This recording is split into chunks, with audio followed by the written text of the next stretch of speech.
little bit of rotate here. Wokefox could run into an issue, but it doesn't matter because that Cypher's done their job, right? That's exactly what they want to happen. They've baited just enough information onto that B site that they triggered a small rotate, but a rotate nonetheless. And there we go. The Trailblazer heading in to gather some information. Zeno is not in a good spot with a shorty and a drain, but no, the Outlaw does exactly what they needed to. Jinja Sniper is going to be able to pick one up as well. The Spike Diffuser was interrupted, and now suddenly 1 versus 2. Not a good spot for Ramzito, and Zeno going to go ahead and put them down, and that's going to spell another W on the board for Outgoing Esports. 3-1 now. It was a fantastic round there out of Luxuria. Luxuria, Wokefox, gotta mainly focus on that, drawing so many rotates over to the B site with that first pick, then popping the ultimate, and everybody just left site. It was a little bit concerning with how they decided to play that post plant. Got a lot of space, got everybody off site, chose not to capitalize off that and walk on site, but you know what? Still, it was a good retake. Zeno hitting a great shot to retake Heaven, and that's just where the round goes. That's kind of how things go sometimes. You make the wrong call, yeah, oh well, go next. But coming over to that B side for Garage, what is gonna happen here? A duel, I'm sure, to take place, but it's still just looking at a standstill. Utility does get traded by both of these Omens. Just shots popping through the smoke, and it does seem that we're back. We're observing on the cast, which is exactly what you need to see. Yeah, I think we're good. We had a minute of an issue. I think we're okay though. Everything's fine. I think so. We're getting there. I think we're getting there.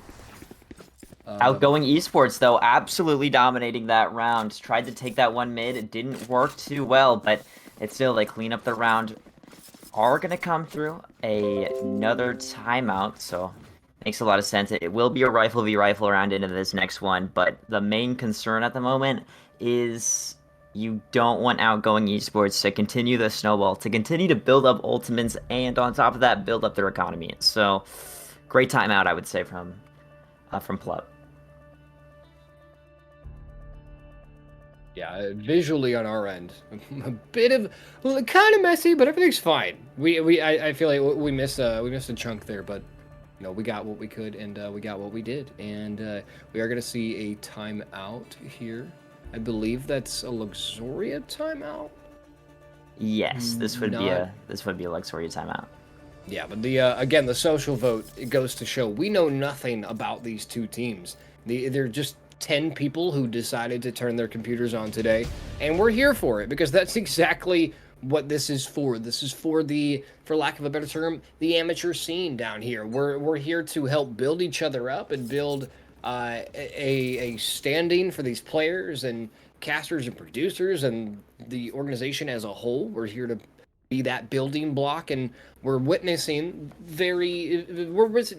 firsthand that everyone deserves a chance here. These players who are relatively new to the scene are coming out pretty strong, especially Outgoing Esports, pretty solid on defense here. But the question is, Claire, are they going to be able to keep that momentum after that quick timeout? Makes a lot of sense. Getting a lot of space over towards A main, but that means they left mid open. This side take is going to be pretty interesting. It's Cairo, the high ping demon, to find one early into this round. If you can find any more, but it's not going to happen. Spike going to go down. A 4v4 retake for both of these teams. Thrash in the hands here for the attacking side, but not going to be used. Trace come out. The Thrash going into CT. Does stun one, but it could just be a bait. It's actually not. Fluid goes down. This retake favoring, or this post plan, I should say, favoring this Luxuria side. Yeah, this is not looking good for Outgoing. They're down to 2 versus 3 here. It's okay, 1 versus 3. I was going to say man advantage isn't everything, but it's all right. Thrash actually misses Jinja here. Denies the Dizzy, looking for angles, but unfortunately got caught on the defuse, and Starstruck, the fellow Sky, puts him down, and there we go. Luxuria starting to gain their footing here.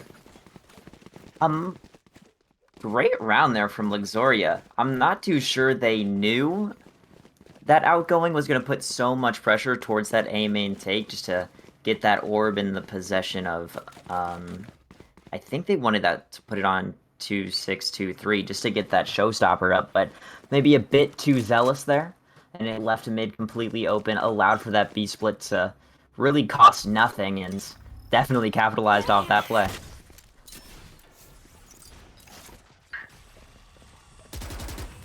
There we go, Fluid in a comfortable position here.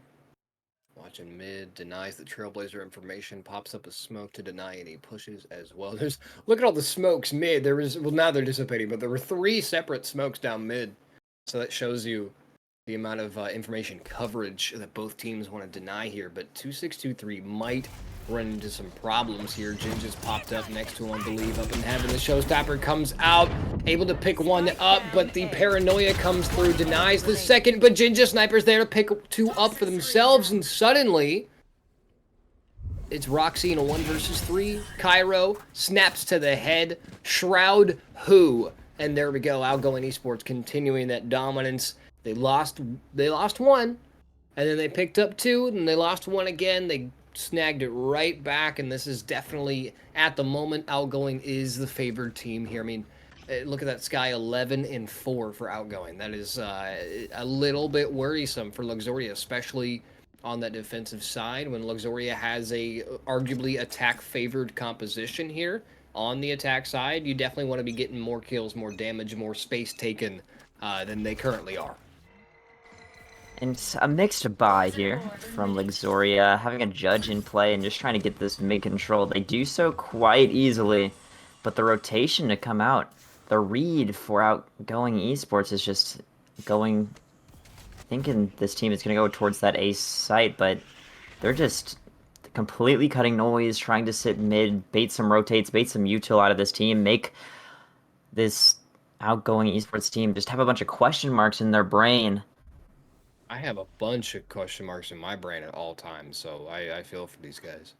Oh, Jinja Sniper. Oh, Jinja, beautiful position, but no, the timing, and timing is everything. Starstruck, again, the fellow again with the timing. Zeno, if they didn't have that stupid judge in their hand, that might have been a different outcome, but Zeno, nonetheless, flicks in the most gnarly fashion, takes down that Cypher information off the board, but while I finish that sentence, the entirety of Outgoing gets taken down, dropping like flies, and suddenly 2623 once again in this 1vx scenario, not where you want to be. Take out that operator first, but unfortunately the shots do not connect at all, and Roxy's going to seal the deal here, and Luxuria once again not backing down.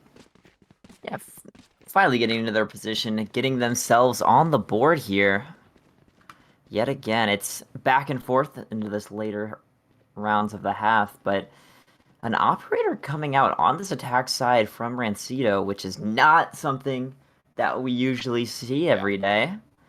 But I'm curious to see, you know, where you're putting this, where you're positioning with this op, seeming that we're going to put it into sewers, or maybe just try and post outside of this A main position. Blinded. I feel like in terms of that operator mobility, I think I think the A site area is definitely going to be your most promising just because of that long angle towards screens from A main.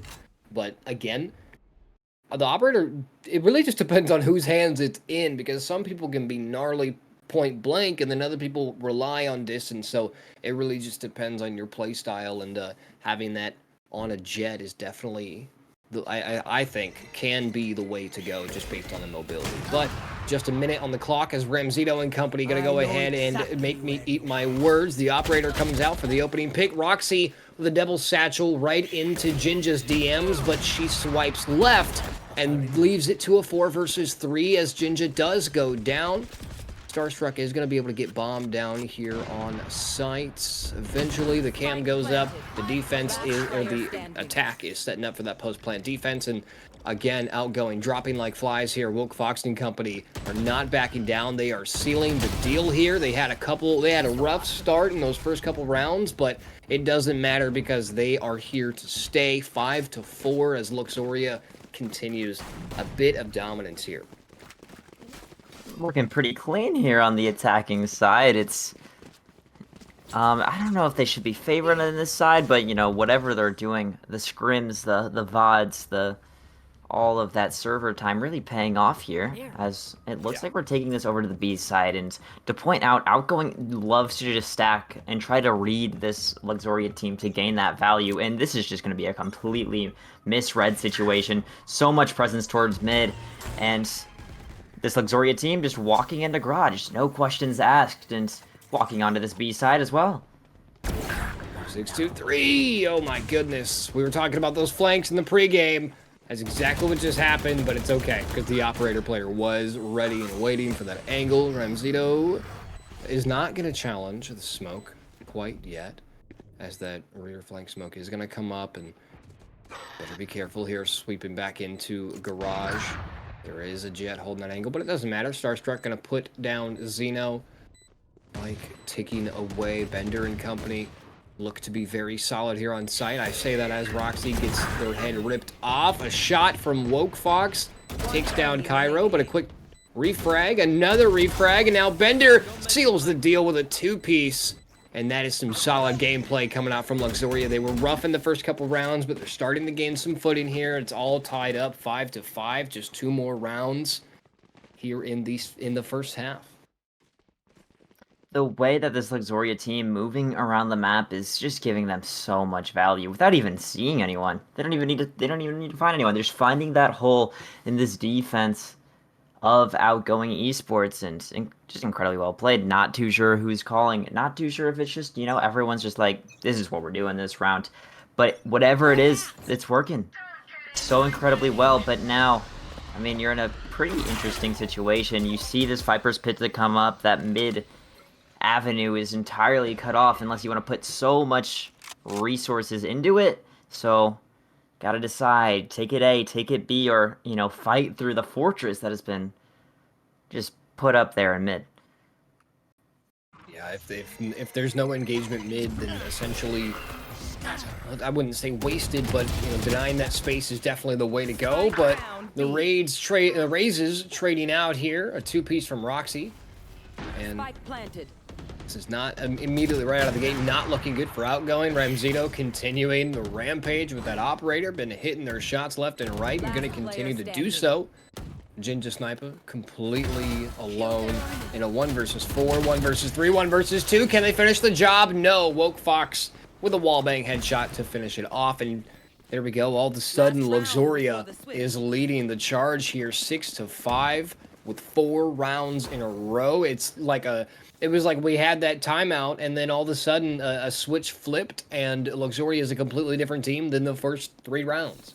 I'm not too sure what Plup said to him, but whatever it is, it looked so good. But coming over towards this A side of the round here, Thrash in the hand here of Bender. It's the last round of the half, might as well pop those ults right here and there.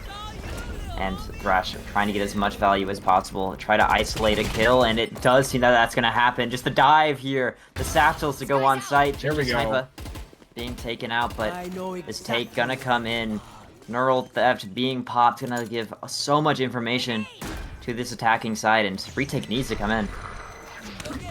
Roxy with that entrance that's actually huge, getting Outgoing off the site immediately. Oh, oh my goodness, the wingman straight to the face, and followed by the Thrash, but nobody's home on the ultimate, but a quick shot is going to take down Starstruck. Ramzito to the fellow Omen, and bodies dropping everywhere across a site, and Xeno all of a sudden left in a 1 versus 3, but Ramzito doesn't want any part of it. Let's put him down before he even gets close, and Luxuria a significantly better showing in the latter half of that first half than the first 3-4 rounds here. I mean, going from 5-2 to 5-7 is definitely nothing to shy about, and I'm here for it. Luxuria, keep it going. 5 rounds in a row.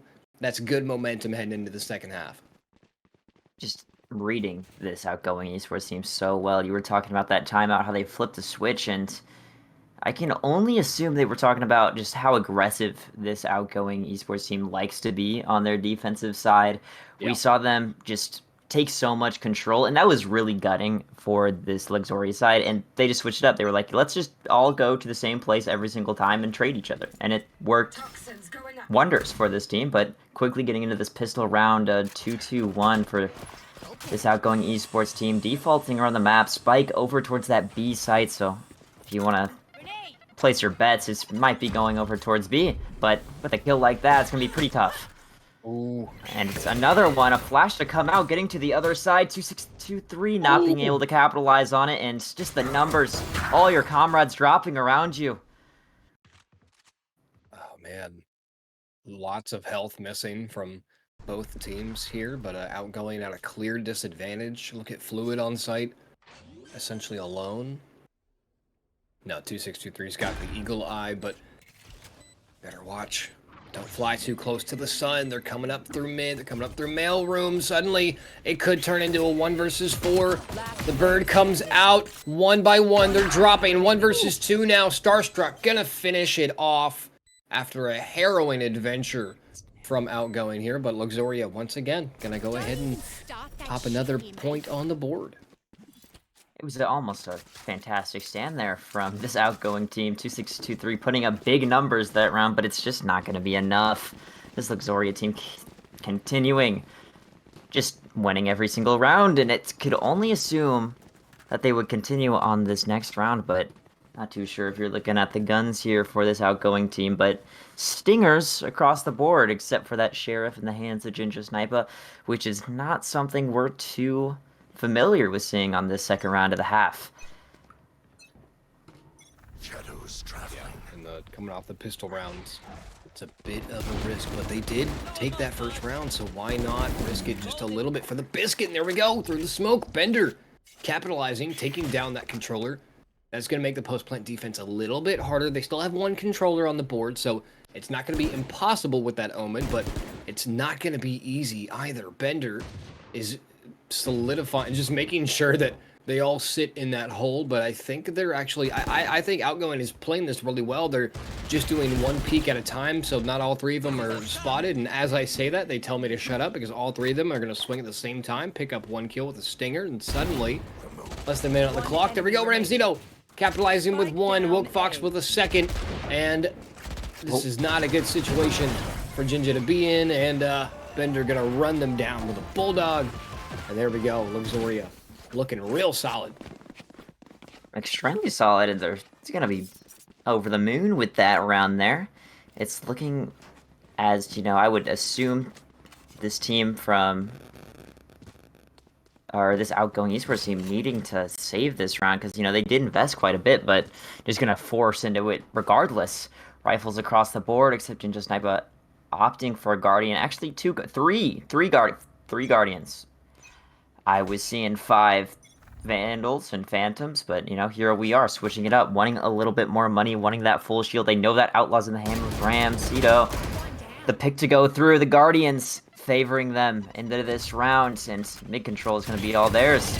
Playing the anti-flash, but it's going to be quite the bait there. 2-6-2-3 picking it up, but immediately getting traded out there. Numbers favoring this attacking side. Oak Fox essentially alone on, or completely alone on site here. With the Bulldog and a Dream. Spike still yet to be planted. Oak Fox just playing for audio. Oh, okay. A bit of a turn there in down mid. A quick trade. But Starstruck he said, hey, I'll carry this Guardian for you, Bender, so you can have a gun. But there we go. They are going to be able to trade out for that rifle. Gets a little bit better of a situation than a Stinger. Starstruck and Bender now in a 2 versus 2 as Fluid goes down with a beautiful peek from Starstruck. The heals on the board making all the difference, as well as the guided light here from Sky. Bender, check your corners, Chief. And they both go down. And finally, Outgoing Esports is going to show back up here. Yeah, just getting some momentum, getting their footing into the second half, and what you need to see, Outgoing Esports not going out without a fight. 9-6 is the scoreline, 3 rounds separating them, but I'm sure this Luxury team trying to get themselves into double digits and to close out the map as clean as possible. And I think they're in a pretty fantastic position to make that happen. Picking up 4 rifles, an Outlaw, 2 ultimates into this round. Starstruck and Bender, absolutely round-changing ultimates. Both of the initiators ready to use them.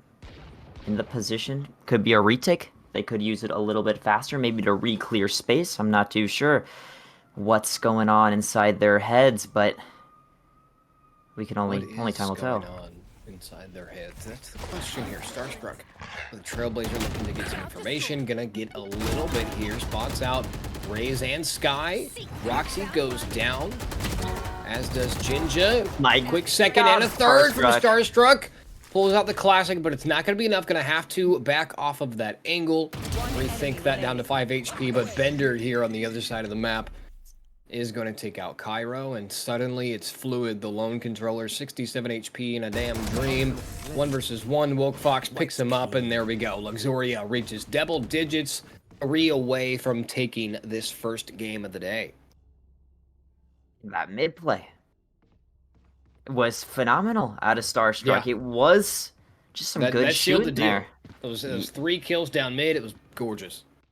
To find 3 there is just so unlikely, but you know, things happen, and that just happened right there. But it's gonna be a little bit tough to come back to that one. I can't imagine the mental's too high for the outgoing esports team. A Hero Vandal on Xeno, trying to find a way into this round any way they can, but no one's gonna peek you. You have to go through vents. You have to make so much noise, but it's just a 2-6-3 with a classic to go first. Woke Fox ready there. Has to reload.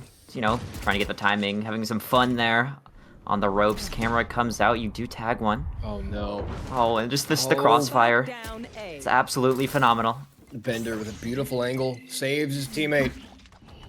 Coming in off the ramp, and Wingman doing some disorientation, but doesn't quite catch Xeno. Woke Fox hold down left click, my friend. Pick up 3. Jinja there for the refrag, and Starstruck gonna close it out. 11-6. Luxuria 1 point away from match point, 2 away from the first W of the day. Again, ladies and gentlemen, we are doing 4 maps today. 4 best of 1s between 8 different teams, and I believe I actually I might have misspoke on the 8 different teams, I think but it's like a little bit like it's a lot of teams though. It's a lot of teams. It's a lot of teams. It's some teams. Some you may know, some you may not. For instance, Lucky 7 will be taking part in our next match. I believe their opponent is yet to be determined, but by the time we are done with this game, we will have that ready for you when we come back. But nonetheless, here on Split, Luxuria is looking not super dominant, but a lot better than we expected out of the first couple rounds of that first half. But Woke Fox is left to their own devices on site, gonna have to back off. They have nobody to help cover those angles, as Spike is gonna find a home here at B site. It is gonna go down. Retake gonna need to happen. Thrash to come through, but ults of their own for outgoing esports doesn't. Oh, it does find one. Fluid, you need to get out of there, but you're detained. Showstopper to come through. Only one member, and just the sprays to the smoke. Everything is just going in the way of Luxuria so well. A flawless retake and only one ult used. I think it's just, I can't imagine that the spirit's too high there for outgoing esports. Losing just a lot of rounds in a row. Yeah, they're at 6 points on the board, 5 of which were done in the first half, and 4 of those were done in the first half of the first half. So what I'm trying to say is they have not captured a round, at least more than one, in about 10 rounds. And that's very unfortunate to watch. I mean, they allowed it combined first and second half. I believe Luxuria had 6 rounds in a row, which is not exactly what you want to see if you're an outgoing fan here. But Bender getting aggressive with a Vandal. There we go. Picks up 1. Jinja picks up trades, though. A 4K coming out from Jinja. Leaves it to a 1 versus 2. My goodness, I misspoke. It's a 1 versus 1, but it doesn't matter because Ramzito coming out of absolutely nowhere with a shorty and a damn dream. 4K ace, it doesn't matter. Come at me, and I'll put you in the ground, says Ramzito. And there we go. Luxuria seals the deal on the first map of the day on Split, 13-6.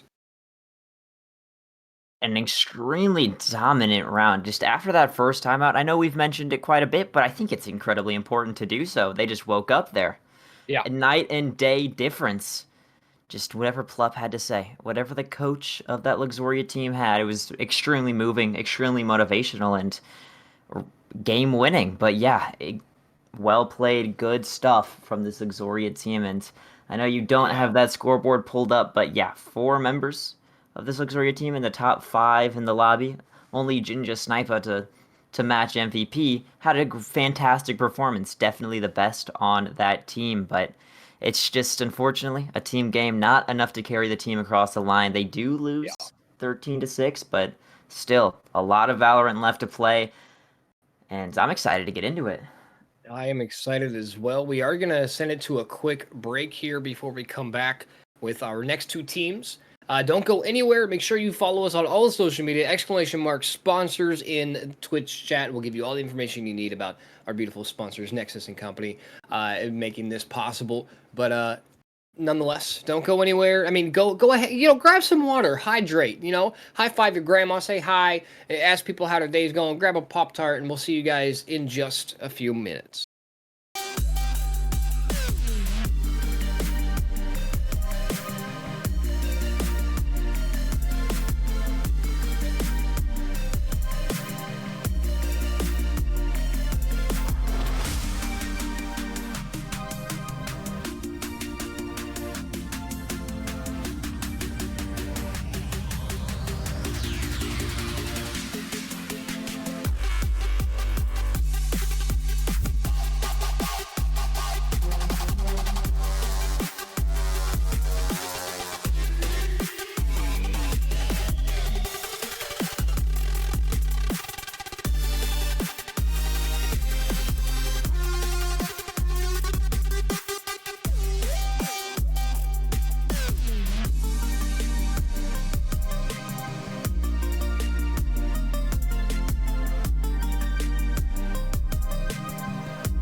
Ladies and gentlemen, children of all ranks, welcome on back to the Nexus Rival Series numero dos. I am Sir Mickey, joined by Claire, and once again, we're here to witness some insanity. If I do say so, we are going to be having Lucky Seven going head to head against Zeta. Now, Lucky Seven is one of those teams. They are newer to the scene, newer to the Valorant side of things, but they are not new to esports whatsoever. They definitely know what they're doing here, but it's just a question of can they prove themselves, and this is the first step in doing so. And they are currently, I believe, let me check my facts real quick. Yes, they are number 77 ranked in NA Valorant, which is kind of insane. But so Zeta's got some expectations for sure. Lucky Seven currently, look at the social vote right here. Lucky Seven is leading the charge, 67 to 33%. So there's definitely a community favor. But Claire, do you have an idea of which team is going to come out on top? I am just gonna have to go with the community vote. I think Lucky Seven is gonna take this one. I've been hearing the talks, the streets are saying that Yep. big Lotus fans, this Lucky Seven roster. We don't know too much about Zeta. Not too sure too much about them. Not familiar with much of their players, and we're just gonna have to go in there and see what their expectations set for, my brain. But we're just waiting now. These players getting warmed up, getting ready to get into the game, and gonna take us to the sands, the flowers, and the plants of Lotus. Yeah, at least on that flyby. That's a beautiful flyby. And now we're in Icebox, looks snow, but Icebox actually has been banned. Because we have not fully determined which map we're going to be headed to, but Yeah, it's a Icebox and Bind have been banned out. But nonetheless, these are definitely two teams that, one is very clearly favored. There goes Split. We just saw you. Bye bye. But one team is very clearly favored, and one is not. I don't want to say nobody is favoring Zeta. Nobody wants to see Zeta triumph here, but there's definitely at least 33% of the community, at least 33% of the votes are for Zeta in their favor. So we definitely still have a bit of a show to be had here. Be sure to get your, I believe yeah, no, never mind. The votes are already closed. I'm sorry. I'm full of lies today. But again, we did just witness Luxuria head to head against Outgoing Esports on Split. Outgoing was defending on Split, and unfortunately, they lost their footing quite a bit. 13-6 was the final scoreline in Luxuria's favor. So here we are, Lucky Seven versus Zeta, and we do after this match we do still have two more matches. So be sure to stay tuned here. But it looks like the decider is going to be decided. It's going to be an attack start for Lucky Seven, and you called it, Claire. It's going to be Lotus. and Lotus, an exciting map that we're gonna get into. Yeah. A lot has been seen. It's not the newest map, but the second newest map in the map pool. Everyone's locking in rather fast, and it's seeming we're going to get the pretty default composition out of this Lucky Seven team. And then on the other side there from Zeta, hovering the Jet at the moment, not something we're used to seeing, and it will be the Jet, right? It's just a bit more difficult for the Jet to get value. A lot of corners, a lot of space that needs to be cleared, that the Raze is a little bit better at with that Boombot, with that nade. It's a bit more versatile, but I mean, who am I to judge, right? If the Jet starts popping off, they start popping off. They solo carry the game. They drop 100 million trillion kills. No, you're absolutely right. That is Jet's one of those characters. If they get the ball rolling, they can absolutely clear space and dominate the foreground, especially on attack. But this definitely is a more Raze. A lot of people would argue and say Yoru is more favored here than Jet. But again, Jet is one of those characters that if you know how to play her, if you know the sweet spots on this map for that agent, then you're gonna have a fun time. But I am very interested. If we can get the scoreboard up real quick. I am very interested in. There we go. It's Gigu guy Gig. I'm gonna call you Gig. I'm sorry. Gig is locked in on KO, which is an interesting one. We haven't seen a KO yet today. We haven't seen a Killjoy yet today either. We do have double Killjoy, double Omen, double Gecko. I almost said Goku. That's not that. But I am interested in that KO pick, as this is a very, it's the new Haven. It's 3 sites, so immediately right out of the gate, the defenders are going to be at a disadvantage. So having that Killjoy is definitely going to be a bit more favorable for you on that defensive side.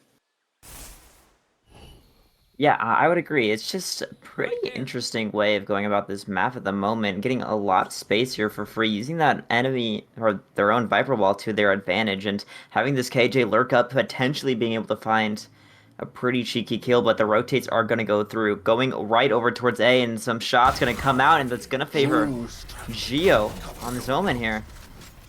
Omen on Omen Violence to open it up, less than a minute. The nanoswarms finally dissipate. Dex and company are already trying to retake site. Divine's Wingman is going to be able to seal the deal on that plant. Ronnie takes down Dex. That's a little bit worse for wear in terms of the retake here for Zeta, and suddenly it's Pexpen, but unfortunately they are going to be left in a 1 versus 5, and Ronnie's going to go ahead and put him down. And Lucky 7 takes that first round. It looks like so far, there's still plenty of game to be had, but so far the community vote is looking to come to fruition here. Again, plenty of Valorant to be played here. Plenty. The pistol, though, favoring this Lucky 7 team. Lotus, on paper, supposed to be attacker-sided. Having those 3 sites, a little bit more map to cover for the defenders than maybe you're used to, but everything. You never know what's going to happen. Throwing this knife out, going to try and get some information. I think it might have hit 2 there. So, some good A control to thwart this as the C push comes in. But a kill goes down, and there's a second for Kuzatao. Kuzatao. It's early in the morning here. It's daylight savings. It's getting to me. Reading's hard. But yeah, here we're getting onto the C site. No one's on there. The retake has to go through. Vortex trying to sneak past the turret, and it's just not gonna happen today. Gonna happen at all. Maria was in a great position. That's the beauty of having double controller. While one is on site controlling site, the other can be a lurking character, and that's exactly what we just witnessed. Maria was that lurker in the attack spawn here, and now it's gonna be Gig and Pexpen not in a good situation here. Mario and company gonna go ahead and find the flank. The flawless comes through for Lucky 7, and just like that, it's looking a little bit worse for wear here for Zeta, but there is a silver lining. They're gonna be able to get rifles on the board along with some more shields and abilities here, and we are still looking for Pexpen to show up with those Killjoy util. We've seen 1 or 2 nano swarms, but we need to see a little bit more from the defensive Killjoy, right? That especially on a map like this where, we've mentioned it a couple times, this is a very attacking-sided map. So having that Sentinel on the board is definitely going to be a lot more helpful than having a controller or an initiator in that position. So, but the problem is you absolutely have to make it count. You have to use those abilities correctly. You got to set it up. The timing is everything. And look at that. Not a utility on the belt of Pexpen. Everything's already placed. They're ready for this A site take. But the question is, will Lucky 7 commit? It's very interesting. Lucky 7, I'm sure, has played this map, has scrimmed it quite a few times, and if you're the defenders, you usually fight for A control, but having this KJ positioned over here, playing extremely passive, it's a little bit of a mixed situation.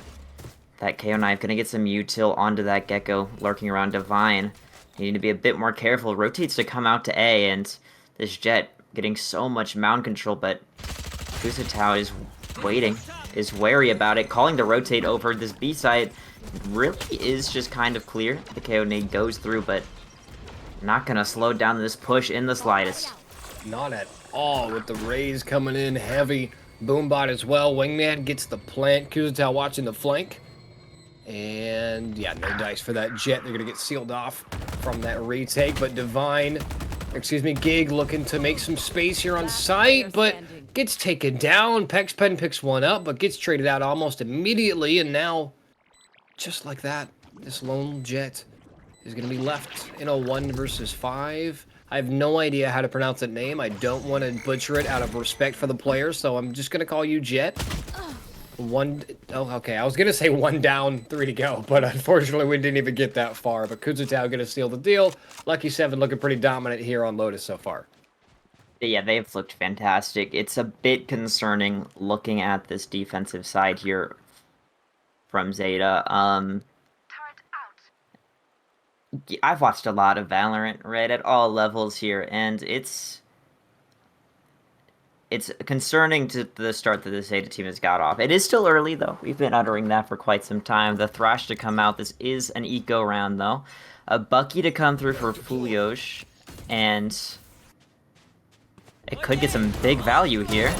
Thrash immediately detains. It's not going to find anything. Ronnie absolutely popping off here. Spike will go down. Wingman to carry that one to fruition, and it's a 5v3 post plant here. The retake has to come through. It's, you know, looking like a bunch of cowboys there with the sheriffs. Look at them, Zeta holding hands on the rotate on the flank. Mario, it's all about timing here. They may be able to spot one out. They do spot Dex, but it's too little too late. Sheriff to the brain. That's a potential rifle on the board now for Zeta, but they have to get to it. Gig takes one down. The trade comes out, though. Divine with the mosh pit. The 0 point locks down abilities. Pexpen picks up 1 and 2 and 3. Oh my goodness, within the blink of an eye. Pexpen, oh, how the turntables, and Zeta gonna finally get a point on the board. No, I lied. Okay, no, we're good. Everything's fine. Yeah, It was perfect. It was I thought so I much lied time. to the audience. So much time, but Pexpen getting some kills on the board. 3 kills into that round, and oh no, Divine. Do you see what I see? Divine. Oh no. I think I do. I mean, it's. Oh no. We're on Lotus. It makes a lot of sense that Odin to come out. These walls, yeah, especially similar over to there. Ascent, paper walls. Yeah, over towards that A side, it's. But I will say, they don't have an information gatherer. There's no Sova, there's no KO, there's no Cypher for Zeta to get that information. So that Odin, I mean, you gotta make it count with the little information you have. But look at that, Kuzatao with an opening operator shot, and down goes that jet we were hyping up at the beginning of the game. Yeah, it's gonna be tough here for the jet. I guess it is just a comfort pick, maybe a little bit more comfortable on that jet instead of that raise. Pixpin needing to jiggle that and successfully does so, repositioning. They have to go for this retake. The Odin versus the Odin, though. Who's gonna win? My goodness. And it's gonna be Divine with the counter spray. Goes down, but Pexman to pick up the trade on Ronnie. That entry out of that raise attempted to go in, but there was just no backup from the rest of their team, and the rotation to go on to B. Spike is going to go down. Wingman, again, carrying that spike to its glory of being planted. And hopefully going to explode if you're a fan of this Lucky 7 roster. But we've seen this retake. We've seen it go successful. I mean, Pexman's still alive. Had a monster round there, but... I do want to give a quick shout out to our observer for just the Odin versus Odin. That was perfect. I love that we got to see that through the wall, but... There we go, Mario. The opening. The retake is underway. Gig in a bad spot. Picks up 2, though. At least dwindles the economy just a little bit here for L7, but it doesn't matter. Kuzatao and company looking real strong. 4-1 now. And Lucky 7 so far living up to the hype. Looking strong into this Lotus map here, but... can they keep up that momentum this round? Looking a bit tough. Ultimates, though, almost up for a majority of the players into this game. Seeing this lockdown for both these teams and that showstopper for Ronnie, I'm sure just keen to use that one into one of these rounds, and might even use it into this one. Play it safe, use those ultimates, but an early pick as a Kuzatao yet again. And oh, he's just trying to fight over this A position, and Gig finding 2, but it does get traded out. It's kind of what you need to see, making this eco a little bit more doable, making this Thrifty come to life. Give it some legs here. Give it some legs, and it's shallow run. Mario with a snake bite, looking to trap Pexpen, and it actually ends up working after the fact, but Pexpen goes down and leaves this jet one more time because it's out the timing. We've seen nothing but timing today on split end, now here on Lotus. Fu is going to be able to take out Divine, but Kuzatao is there once again to seal the deal with that operator. They have been on point. Let me just take a second for Kuzatao. I just want to praise this player real quick. 11-1, and the majority of those kills have been with an operator, and That's not your job, dude. You're a sentinel. You're a sentinel. Set up for post plant, watch flank, stuff like that. The fact that Kuzatao is coming out so strong in the fragging department is really helping L7 out. But I will say, players like Gio, players like Mario, the controllers, you need to get a little bit more on site, get a little bit more involved in the team, and you'll have even more of a fun time here. But Gig is going to get absolutely dismantled here to open up this next round. Yeah, and opening this round right here, it's gonna be Zeta to come into this, but a great shot out of Gio. Live, needing to find Pexpen, but it does. Do it again! Do it again, wanting to TP out before the Thrash gets there and successfully making that happen. It's gonna have to be all in the hands here of Dex, needing to secure it for the rest of his team. And, you know, you probably want to pick up that Thrash if possible, but not even gonna go look at it, and it's completely understandable, not a waste of time. In my opinion, I mean, what does that even do, right? Still, though, full util. Operator, though, you need to come at the crossfire, and no util used to bait that one out, so great shot out of Kuzatao, and has had this operator for a while. Only one death, 12-1. 12-1 is absolutely... It's a little ridiculous, Kuzatao. Maybe calm down just a little bit, let your teammates get involved. But, man, but we're praising Lucky 7 here so much, but Zeta has shown us they know how to play the game, right? They know those angles, they know how to play in gunfights, they know how to retake, but I feel like it's the cohesion for me. I feel like we just haven't seen them really work together enough here. They need to start talking to each other a little more, and try to rework the site retakes or hold down the defense a little bit stronger here by talking to each other, because at the moment Lucky 7 is just feeling different. But Ronnie takes one down, gets traded out though. Gio with a refrag of their own, and it's going to allow Divine and company to just slide right in on the C side here as Dex goes down. It does the fight to break out over the B side, and it does go in the way of Zeta. All three of these members fighting their own 1v1 angles, though, for Lucky 7. It is doable if they make it happen. Divine on a flank snakebite to go out, try to stop these players and feed them right into Divine, and I think it's just going to work so incredibly well. And another round on the board, 7-1. Not really what you're looking for if you're Zeta here. Needing to turn this one around. You have some pretty good ultimates to do so. Maybe a timeout to come through. I'm not too sure. We'll just have to see. Yeah, I feel like a timeout should have came 2, 3, 4 rounds ago. Honestly, if I'm being fully honest, Zeta, you've got one round on the board and it's a defuse round, which shows that you can get onto that you can retake site and you can eliminate your opponents. But at the end of the day, you need to do that again. You can't just. It's not just a one and done. You have to be able to build consistency here, and Zeta just so far has been so inconsistent. L7's been able to take advantage, and Ronnie with a boombot info is going to be able to take out Fu, and there we go, player down. 4 more to go for Zeta here. Toxins going up. Not a great start to the round. That jet dropping a little bit early. The C side is going to be their target. Lockdown to go through, wanting to make a safe passage onto C to get that spike down, and there goes Wingman. Should just be running right to the site and setting this one up. Divine wanting to take the fights to the enemy. The showstopper comes out, does find Dex though. Knife to stop the push, hold it right in its path. Needing to go through these smokes, but the retake comes through. It's pretty unorganized. Everyone just trying to make that hero play, trying to make that solo win for the team, but Kuzatao on that flank, and Vortex gonna find one, but quickly shut down. 8-1 here in favor of Lucky 7, and it's just all looking fantastic here for L7.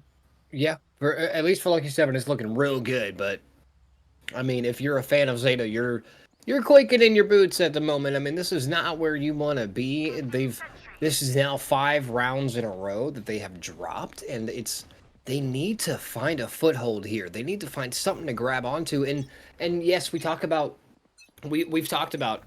thoroughly how this map is attacking sided, right? Just because there's one extra site, it puts the defenders at such a disadvantage, and that's where that Killjoy comes into play. But it's not all on the Killjoy. We have to have some cohesion here, and Zeta's just dropping the ball at the moment. Lucky Seven's taking every possible advantage here on Lotus. They sure are. Gig, though, finding that first blood, really needing that. Thrash comes out, though. It does find one, but don't overheat. Don't walk into the gunfire. But just taking it step by step, taking all the precautions. It does come out. Oh my goodness. Divine goes down.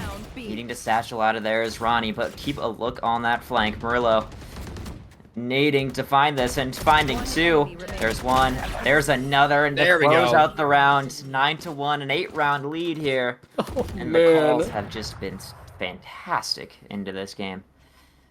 The best case scenario for Zeta here is a 9-3 half. And we've seen, the whole community loves to talk about that 9-3 curse, but I mean, at this point, I feel like Zeta is almost relying on that 9-3 curse, but they have to get to 3. That's the thing, they have to get to 3, or we're gonna see the fastest. We could see the fastest 13-1 scenario that we're gonna see today. I mean, Lucky 7 is so dominant and so consistent. They've been so solid here so far, but Zeta, they gotta find something here. Needing to find really anything. 2 members, though. Anything. Just oh no. Stuck around that B site, though. The first pick going in the way of Lucky 7. Wanting to enter onto this site. The sight line taken at this A site, but that Viper's Pit. You have a judge, though, for Fulu. Gee. What can you make happen with it? Not too much. The kills going down, and a 1v4 retake. I feel like we've been in this position quite a few times by now. Yeah, this is really unfortunate. I feel like almost every round is a 1vx scenario for somebody over on Zeta, and it's really unfortunate to watch. But I do want to touch on the fact that Ronnie, the raise for Lucky 7, is a new addition to the team, and they are, dare I say, holding their own. They are looking really solid as that new addition, as a raise nonetheless, a duelist role coming in, and it's looking pretty solid. But nonetheless, Lucky 7 as a whole looking phenomenal here, and they're gonna go ahead and introduce double digits to the game as Gig says goodbye, farewell, good night, my sweet prince, and gets taken out by the bomb here. And there we go. She said it. Last round in the half. Zeta, I don't even know what to say at this point. It's 10-1. I mean, this is not good. It's definitely been a bit tough for Zeta. I would have to admit that. They can still, make it only an 8-round lead coming into this second half if they would like to do that. And it's just Penton out. You have that flash. You're trying to get across, but there's just no timing to do that. And Kuzatao again with the opening operator pick. I mean, that's how many rounds? Oh, there we go. Pexpen picks up Mario. That could be the start. Oh my god, the TP to come through from Vortex. You have both the judge. controllers. Both controllers are down for Lucky 7.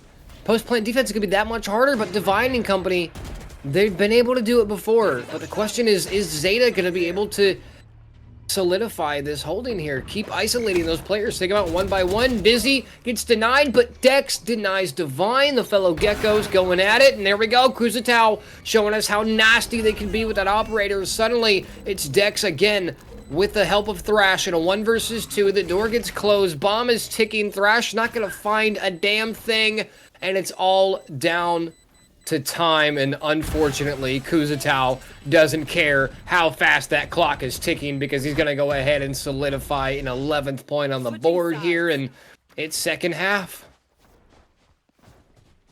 Second half, and a new future just appeared now for Zeta. Did it? First half didn't even happen. Yeah, it didn't even happen. Why not just it's fine, yeah. Win 12 rounds here, finish this one 8 rounds in a row. 8 rounds in a row. This is, oh man, I my heart hurts for Zeta right now. I mean, Penten and Pexpen, both, they have 7 and 7 kills, right? Combined 14. Kuzatao has 15 on their own. I mean, 15 and 1, 12 and 8. Lucky 7 is just, in terms of getting kills and fragging and just the gunfights in general, they are doing significantly better than their opponents here. And right there, Exhibit A, Ronnie getting aggressive as hell, taking down Vortex. But there we go, Divine to follow up the trade out. Dizzy out. Ghost in hand gets taken out, but it's fine because Geo's there to refrag, but Dex has one of their own. Suddenly it's a 2v2.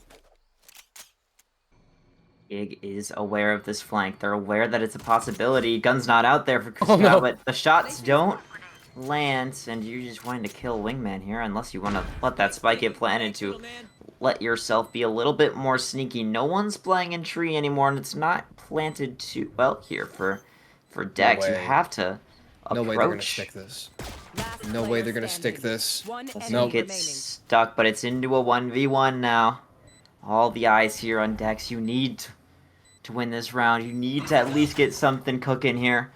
22 HP in a dream. It's not gonna happen. Kuzatao still keeping that one death here. The defuse goes through, and a 12-1 scoreline heading into match point. If anybody can give Kuzatao a second death, I will PayPal you $1. Actually, no. I will Cash App you $1. My PayPal's empty. But, I mean, this is just... I will say, Kuzatao and Ronnie, they're looking phenomenal together. Combined 30 kills. But, you know, we've definitely... It's not the most incredible we've seen. I still think... Call me crazy. I still think Zeta has a slight chance here. 12-1. Not any room at all for error. This is their last chance. If they don't get a round or a couple here in a row, then it's going to spell a big ol' L for Zeta here. But at the moment, they have to do something, and Ronnie is just not allowing that.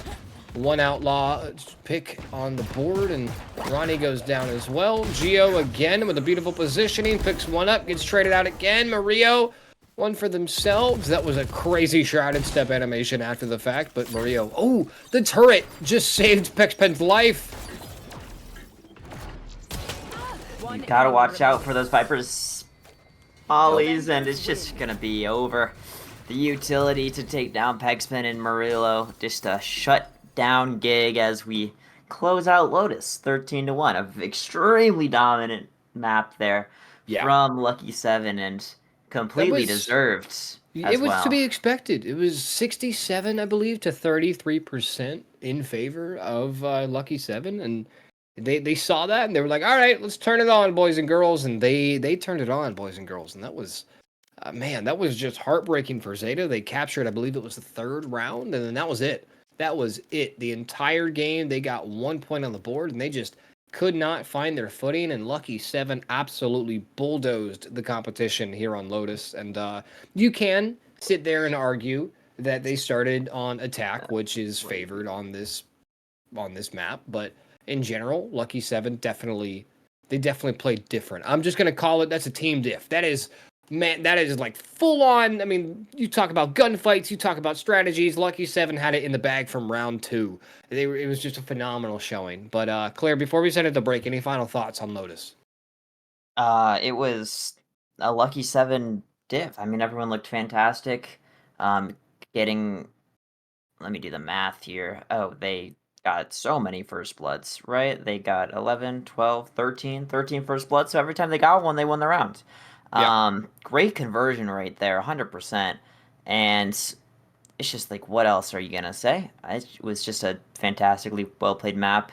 And reading this, you know, maybe a little bit non-experienced Zeta team extremely well. And, you know, props to them for doing that, because sometimes the teams that aren't super familiar with the right things to do are the hardest to beat. And not the case today, but I mean, that's all I got. And we are going to go ahead and take a break. This is going to be a bit of a lengthy break, just a fair warning. Keep the Twitch tab open. We will be back. But it is going to be a minute, but it's okay. We're just waiting for the next couple matches to end off, and we'll be able to come back into this. And but nonetheless, GG's to Lucky 7 and NT to Zeta.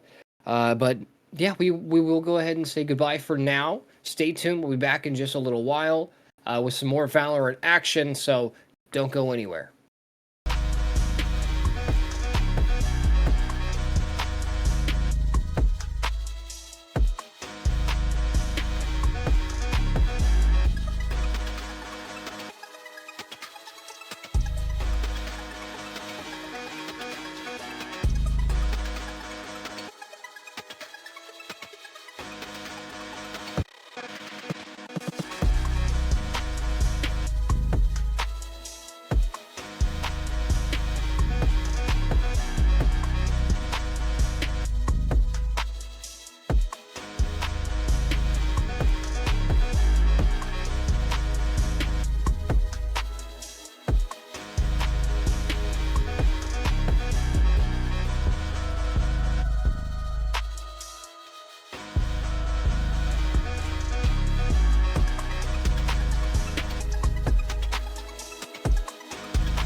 Lori says Mitch. Admin. Oh.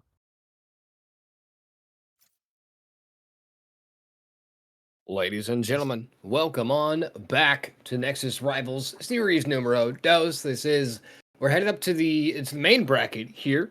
We got Saya University going head to head against Baby Goats. Again, I am Sir Mickey, joined by the lovely Claire, and we are here about to head into map picks and bans. We did just witness an absolute slaughter uh, on Lotus. I don't know any other word to describe that map. Lotus was 13-1 in favor of Lucky 7. That was utterly insane, and I have to say, my inner teenager was freaking out seeing L7 back in esports and just living up to the hype. So GG's to both teams on that end, but nonetheless, like we said, we're here in the third map of the day. It's Saya University up against Baby Goats. That's the wrong graphics. There we go. Everything's fine. Social vote has it 75-25 in favor of Baby Goats. Last time on Lotus, the social vote kind of won. The social vote was very favored for L7, and it definitely came to fruition. So maybe we'll see that come out again, Claire. But as far as either of these teams, do we know anything about Saya or Baby Goats?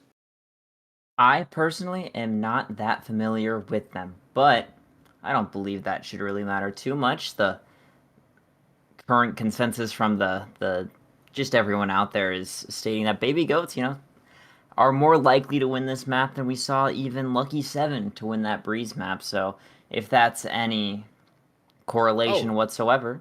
And here's our standings. Yeah, it's very interesting. Lucky 7, they're at the top, followed by Luxurious, Saya, Baby Goats, those two teams in this map. So, So they're at potentially those rankings could flip a little bit here, depending on what we're about to see. We could see some adjustments in the standings, but nonetheless, Lucky 7 is definitely leading the pack here, with Luxuria quickly on their heels. And we didn't even really get to. Oh no, that was the last one. Everything's fine. our graphics are still refreshing. Everything's fine, but we are our picks and bans are still yet to be determined, along with the map that we will actually be witnessing here. But right out of the gate, Ascent. Again, we have seen Ascent be banned every time. We haven't seen an Ascent come out today, but maybe later, maybe next map. Never know. But Ascent is out of the pool immediately, and that is one of those maps, like we were saying earlier, that's one of the maps that everyone in the game knows how to play. Ascent, Bind, Haven, those are the maps that everyone should know how to strategize, how to execute bomb plants, how to gunfight on those maps. Those are day one maps, and they should be in your brain as a default map. So seeing those come out, seeing maps like Ascent and Bind being removed from the queue right out of the bat is a little worrisome, because all the other maps, Breeze is it's newer. It's newer than Ascent. Split is also one of the older maps. So, but nonetheless, Breeze and Split are both banned as well. So it really all comes down to these last three. Icebox is out. I've been wanting to see Icebox all day. Unfortunately, we're not going to see it. And we're not going to see it, and I'm upset. Yeah, just looking at the rest of these bands here, it's going to be Ascent, Breeze, Split, Icebox, Lotus, so not going to have any repeat maps so far, and it's between these last two of Sunset and Bind. It's just going to be those two to decide. And I haven't been keeping up with these last two, but it is just going to be a Sunset decider with Bind being banned by Baby Goats, and gonna take us there. I'm sure the players are ready to kick this one off. I'm ready to kick this one off, as Sunset is a map that you can do a lot of different stuff on depending on which composition you would like to play. Yeah, Sunset is definitely, like we were talking about earlier, Sunset is newer still. So not everybody has fully become attuned to this map, but if you have, you have to be confident. If you're going to pick this as your starter, you have to be confident. And with all those, Bind was removed at the last second, with all those default maps, all those day one maps being removed, you have to be really confident in order to pick a newer map such as Sunset or Lotus. So, but nonetheless, here we are. A Baby Goat starting on the attack side, whereas the defenders will be Saya Unity. And right out of the gate, we got a double Cypher pick. Teams are on the wrong side, by the way. My brain broke. Everything's fine. We're gonna. I think. Yeah, what we decided. Are the graphics good? Oh no, it's not good quite I'm. yet, but we are being switched here. They're But Saya being. going to Yeah. be the Okay. attackers and Baby Goat's going to be on the defending side. But what is most interesting here for my eyes is that we are going to see a Clove, so they are going to be played out and haven't seen too much of them in the game so far. But a double duelist composition of Yoru Jet to follow that, and Cypher and Sova. So a a pretty interesting composition being locked in by Saya. And on the opposite side here for the defenders for this Baby Goats team, it's that Cypher, that Gecko, that Raise, Breach, and an Omen, I'm pretty sure, as it does get locked in. So a little bit more, I guess, scene composition from them. But I mean, I'm still excited to kick this one off.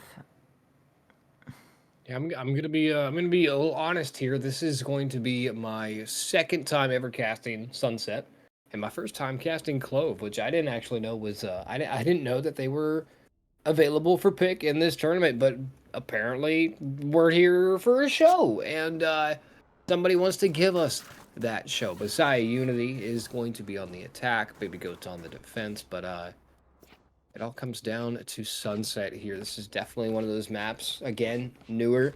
Not everybody has set in stone a certain composition or a certain strategy. I don't even think there's really been, I don't think we have come up, as a community, come up with a set meta for this map.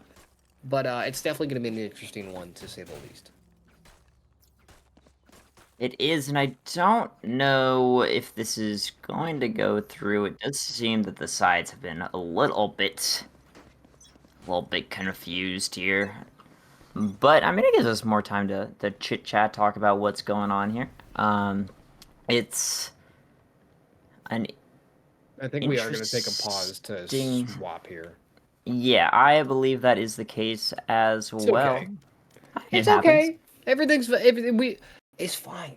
It's fine. It happens. Cats walk on keyboards all the time. All right, guys, it's fine. Chat, stay with us. Everything's fine.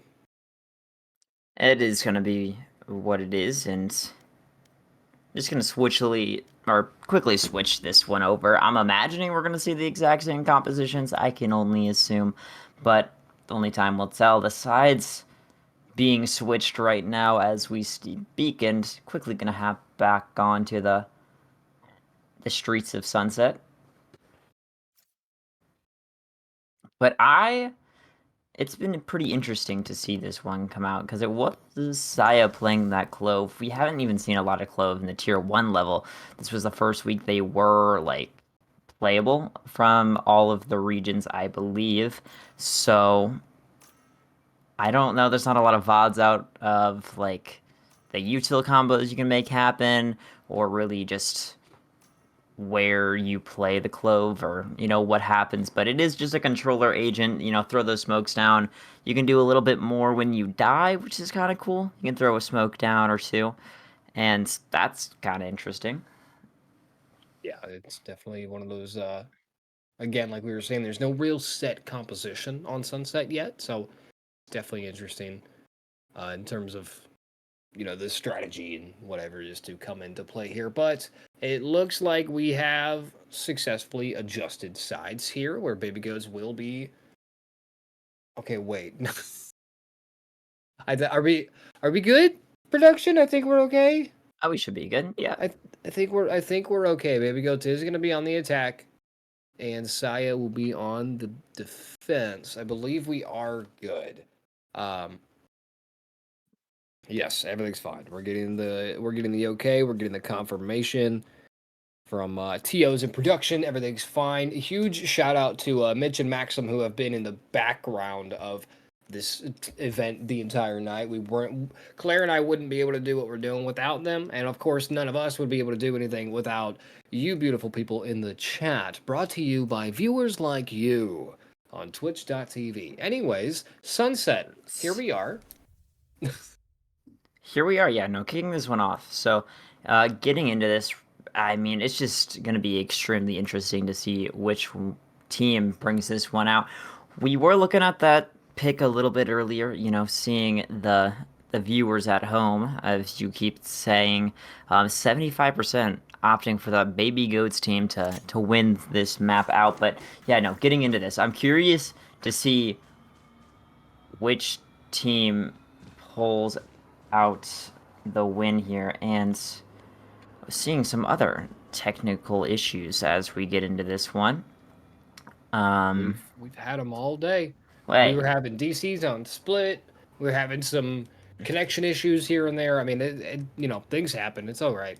It is all right as long as we get into the action eventually, and I believe we will be headed in here momentarily. But just making sure everybody's connections are solid, everybody's good, our standard servers are okay. But all in all, Baby Goats and Saya Unity seem to be ready to get this underway.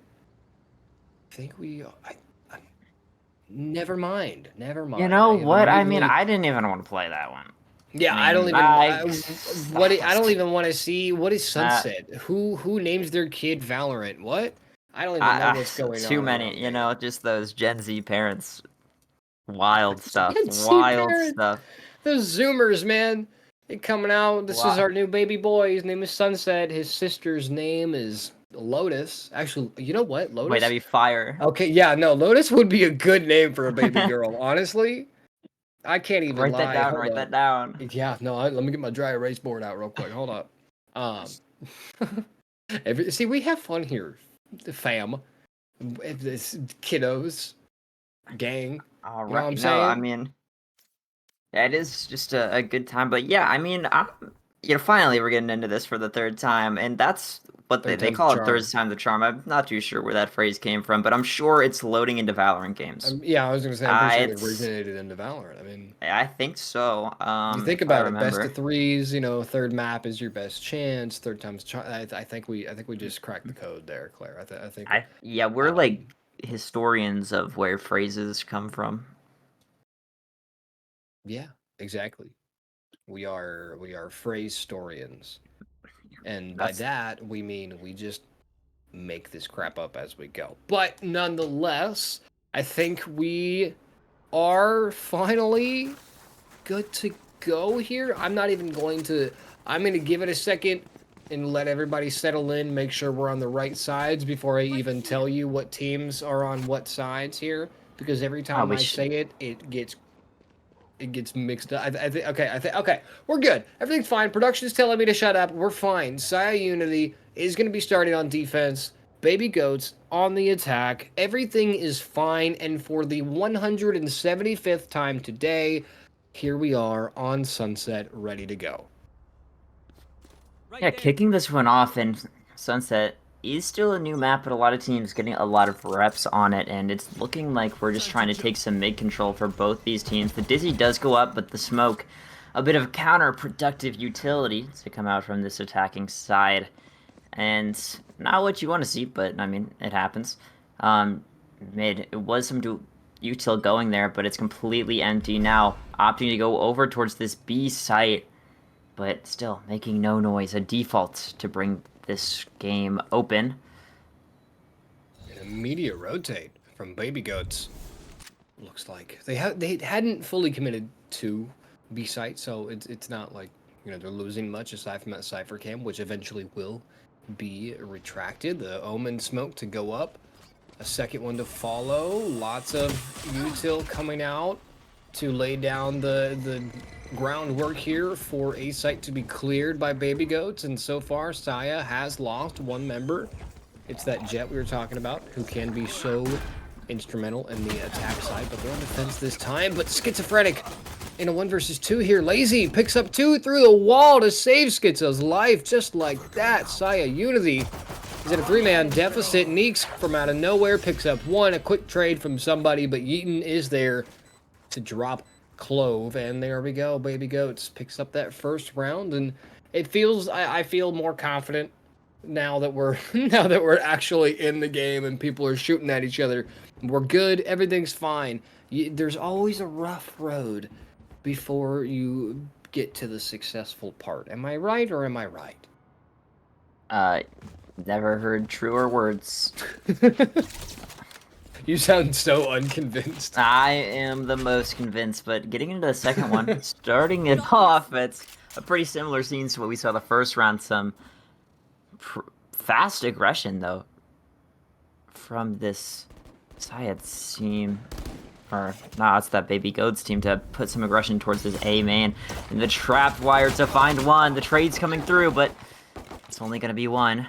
Schizophrenic goes down, but I mean, it's a 1-for-1 trade. Gun might be able to be picked up, so that's a in to this round. The spike is going to go down. It's a B site take, but they're opting to play on site, and that can always be a bit scary, especially since those worse weapons. Look at the reformation.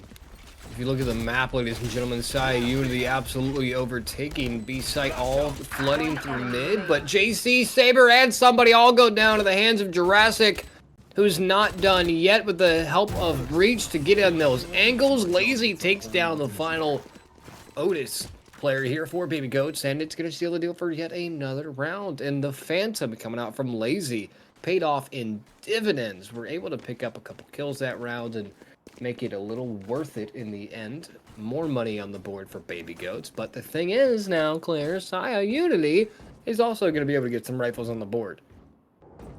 This goes here. Yes, this should do. You do want to get these rounds on the board. You have This is a nice a pretty... I mean, it's kind of a tough composition on this defensive side. It's difficult to get that early info without swinging out. That Gecko, though, that Dizzy to get so much value. This Jet perfectly playing around those cloud bursts to find two.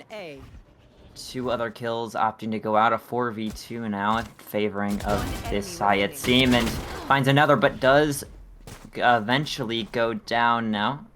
A 1v3, but what can you make happen? It's a very difficult spot here for Neeks. Yeah, it's TP. The Lone Omen smoke goes up.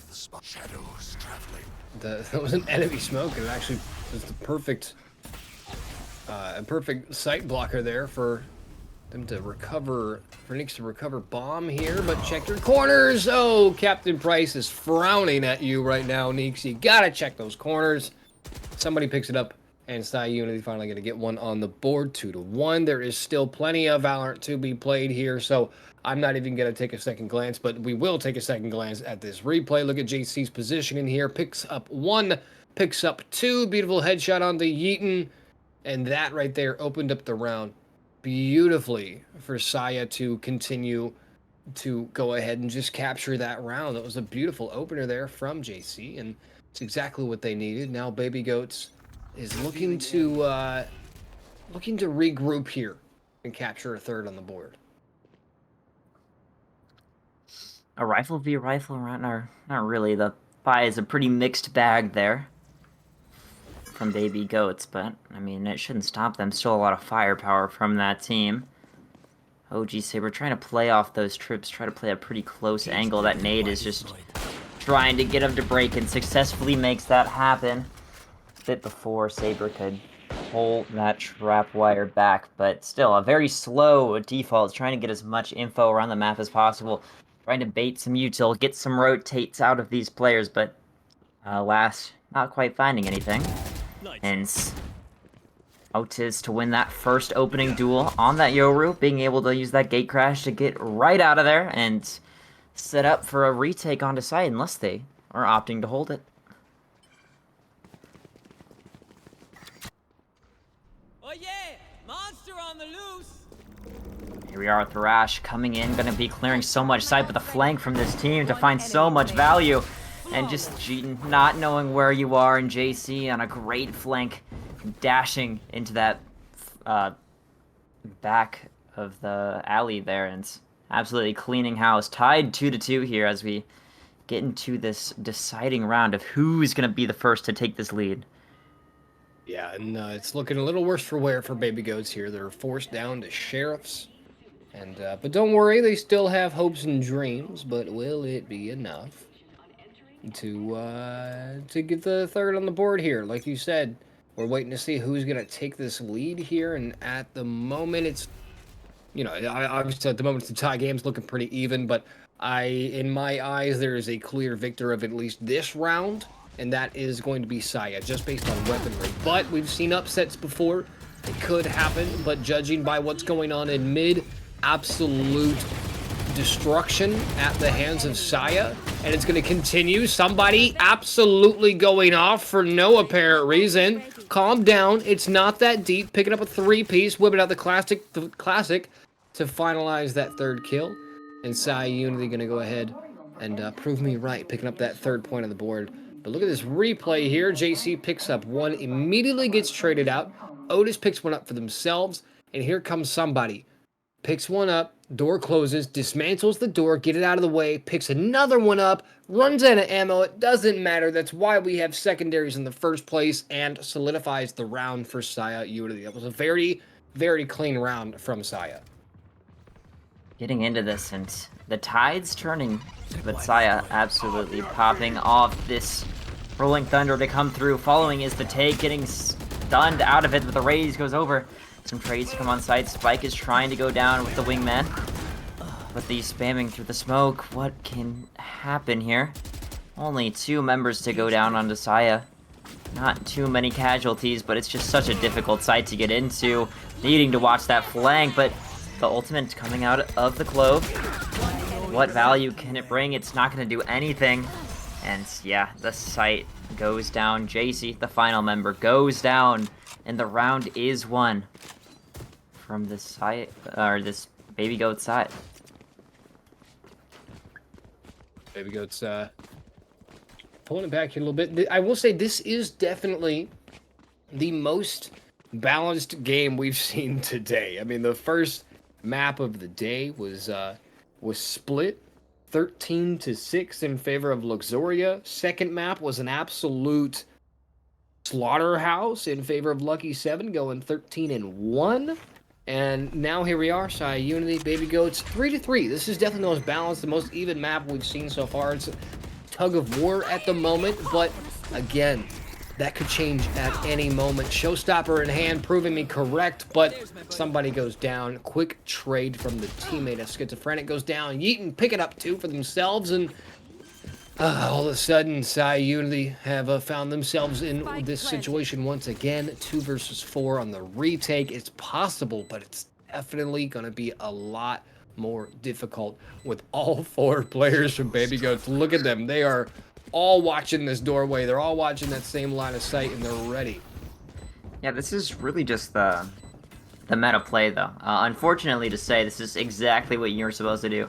If you're playing this Sunset map, I mean, the spike's not planted exactly where you need it to be, but still, the spam comes through. It does find the target. A 1v4 now, and you're just in such a difficult position. A wingman coming through, trying to get a stun off, but gets gunned down. And you just gotta take out some players. You do find one, but Neek's there to trade you out. And 3 members alive, getting some guns, getting some economy into this next round, and the lead does go back to this Baby Goats team.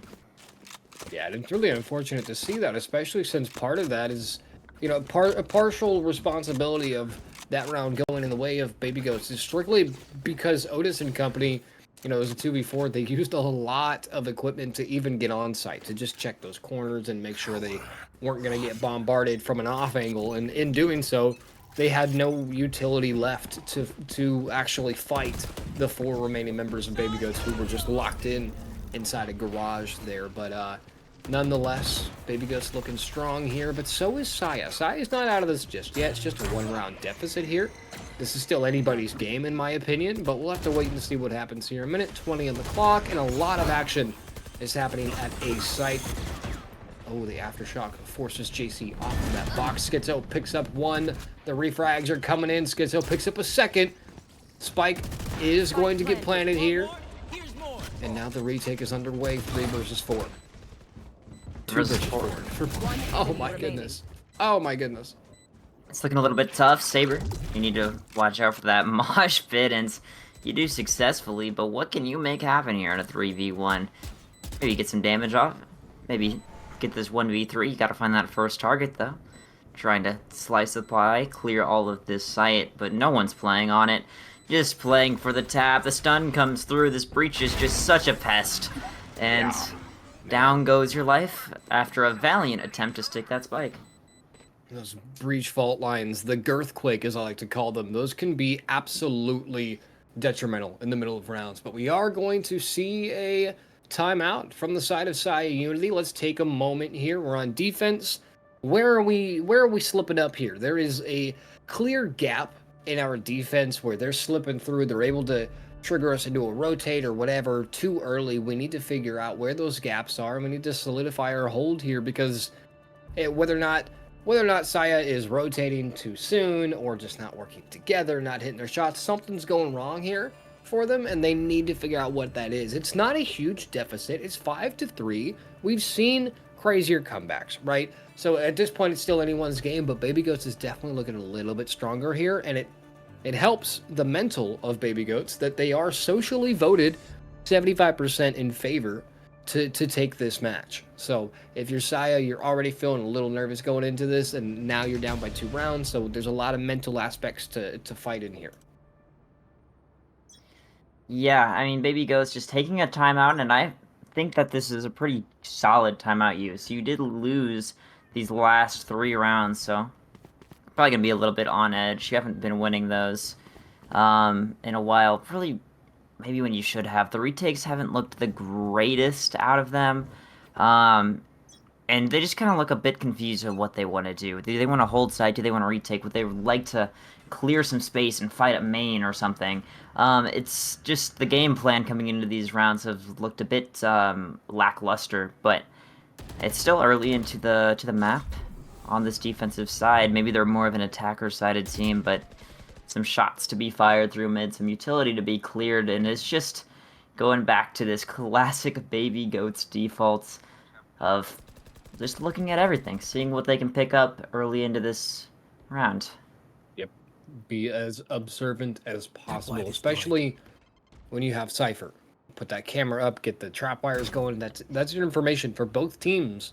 You know, obviously we have Gecko with Wingman that gives you a good amount of information as well, but and Yoru arguably can be an information gatherer, but I mean, obviously Saya has Sova, that's the #1, but Cypher in general is definitely going to be a solid, not only your sentinel, but also an information gatherer. So use that camera as much as possible.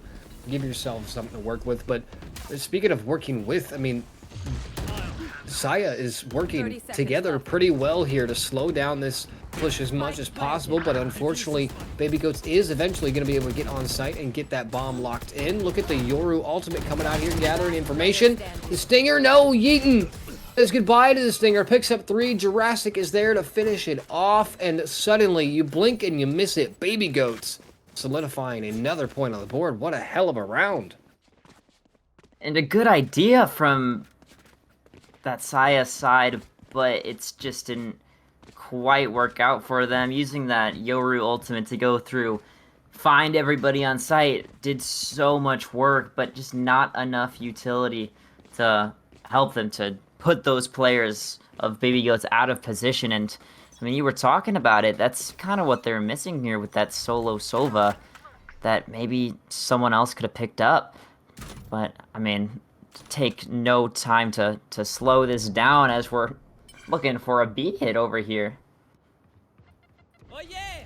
Monster B on the hit loose! is going to be a little bit out of the ordinary for Saya. We've seen them lurk B, but a lot of attention's been thrown to that A site. So Schizophrenic getting super aggressive with that boom bot, taking some early base here while Neeks is dealing with the Cypher cage. There's a lot of bullets flying, and there we go. Neeks is going to find a blind spray that's going to connect to Saber. Otis takes down Schizo. 4 versus 4 here. Spike is planted. A face full of sunshine into the face of Zunesha here. Oh my goodness, Yeaton, don't kill your teammate. Everything's fine. That's your breach. Relax. JC is getting aggressive on the flank here, but unfortunately Jurassic and company were ready and waiting. Time is ticking away. It's going to be Otis and somebody in a 2 versus 4. Yeaton goes down. And just like that, Lazy. No, I thought that was it. Lazy only picks up 1. Somebody with the trade, but no time for the defuse. No time to get any more kills. The attackers are going to take 1 more round as Neeks finally picks off somebody down mid. 7-3 in favor of Baby Goats. Baby Goats turning this game around. We did see them win those first two, but falling off a little bit there. But finally found their footing and found exactly where they want to be. Eco is gonna be what the Saya team is on. They have a lot of ultimates to work with, but it's just kind of difficult. A lot of them being quite situational. I'm sure Jet will pop the knives, and there we are, and wants to get aggressive with these. Could catch one of these players off guard. Neeks needing to watch out, but in a great corner to catch JC off guard and successfully makes that happen. It's going to be somebody to spam through this smoke. Maybe try to get a trade, but unlikely to happen as everyone's hiding behind these walls, positioning over towards this B site, but the A main push has come through, and needing to watch out for that. It's just this pesky trap wire.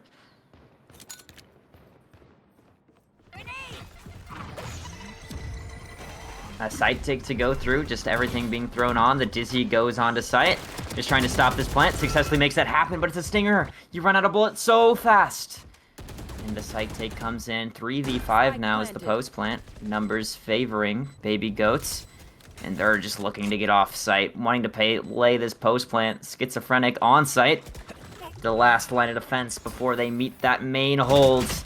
That's a great kill, but Lazy to pop off and does find two to bring these numbers even closer to those double digits. Lazy not exactly living up to the name here. 11-4 with the help of Yeaton, a combined 22 kills here on the side of Baby Goats, where Saya Unity is a little lacking in the kill department. They've been able to, the 3 rounds that they have are from eliminating the entirety of Baby Goats. So they've been able to get the rounds in terms of fragging, but the post-plant retakes have just been non-existent. They have not had a chance to do that, and Saya they got those 3 rounds in a row, and then it's essentially, I believe, has it been 6 rounds in a row for Baby Goats? I believe it has.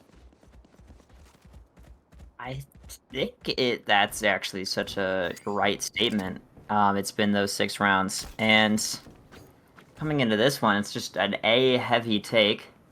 So much value just getting up for nothing. Just contacting into this position. The camera is going to spot out this Omen. Off your feet! Oh man, Saber stuck between a rock and a hard place here, waiting for the team. Has to move out of there due to those paint shells coming in. Yeaton puts him down, but not before it picks one up. The Hunter's Fury comes in to trade out Schizo. Jurassic takes down Otis. 50 seconds on the clock. Spike is going to be planted here at the A site. Yeaton gets his head ripped off by that Jet. Jet, who unfortunately we weren't able to see that much of today, but finally JC is going to say, hey, I'm here. I'll be your show. Pick up 1 and 2, but the third is going to avoid him.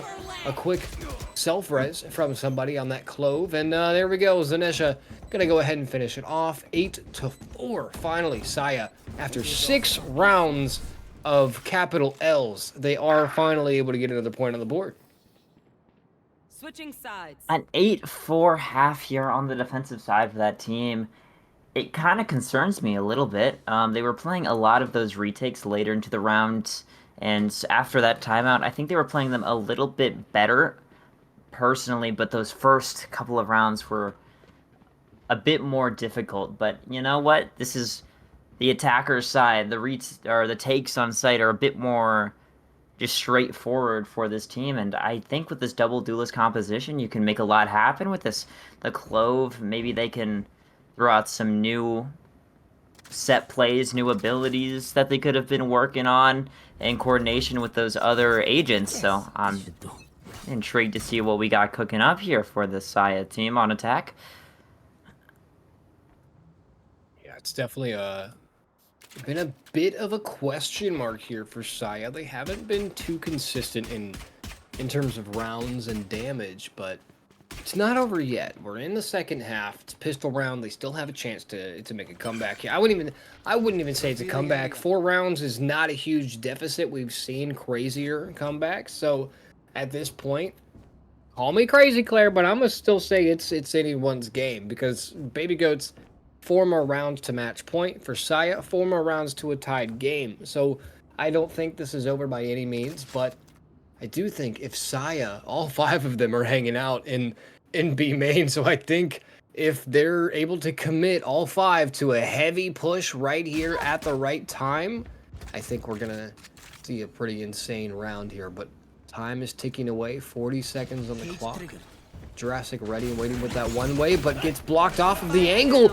The aggression from Otis is going to deny any information whatsoever. Suddenly, players dropping left and right, 2 versus 3, as the bomb is going to get planted here at B's site. A quick teleport. Yeaton suddenly is in a great angle to do some serious damage if they decide to peek around that corner, but Zvanesh and company do not need to. They planted, and now they're just going to hold that main angle here, but Schizophrenic, it's all about the timing here. The paint shells at the ready, trying to pick the correct spot, and all that's going to do is really flush them out of that site. Wingman and Dizzy ready and engaged. A quick trade. Can he get the final? No! Otis gonna put him down. 8-5. Asaya starting to make a small comeback here. Small comeback. I mean, it's just pistol. So, Yeah.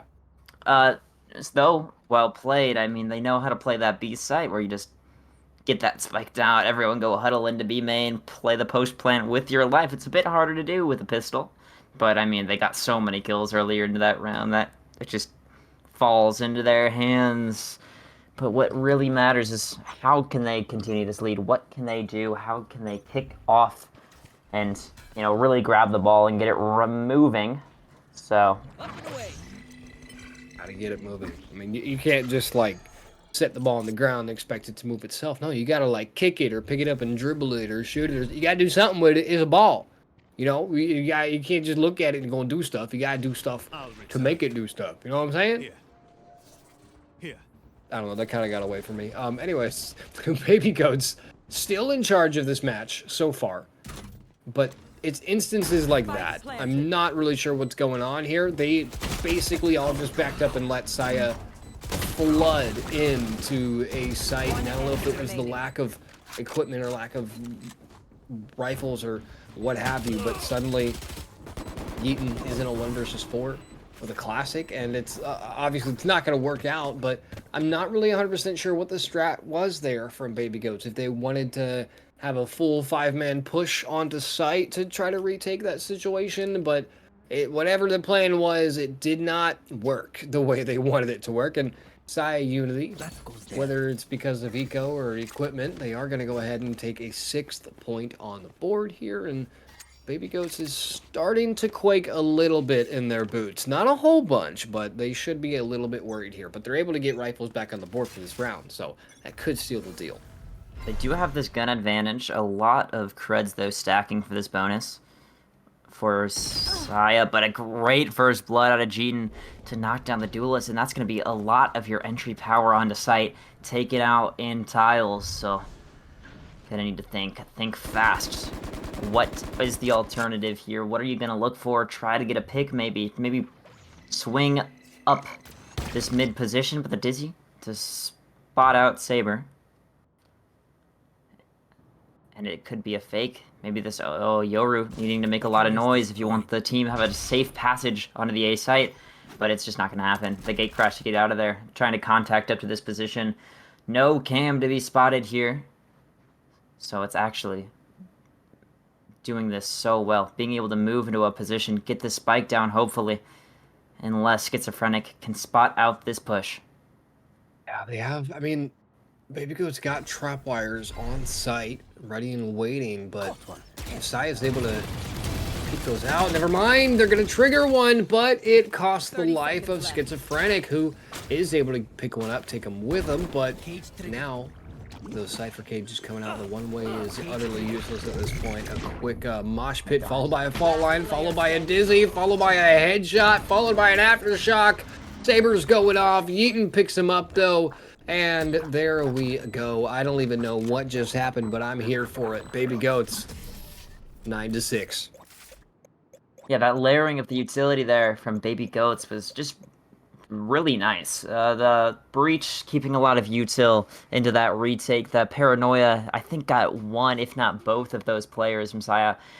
And, you know, they won the round. They're back on the boards here. they did have that rifle advantage, so it makes a lot of sense, but what I'm noticing, this is a very pivotal round for both these teams. Whoever gets this round is more likely to get the next, since it is kind of a swing round, right? You don't have the credits to fall back on like you do if you had more of a lead, if you had time to stack those up, but my eyes here are on Jeeton. You're 15-9. You have that Thrash in hand. And if you're wanting to play those rounds like we just saw in more of a retake style, I think this Thrash is going to absolutely kill it.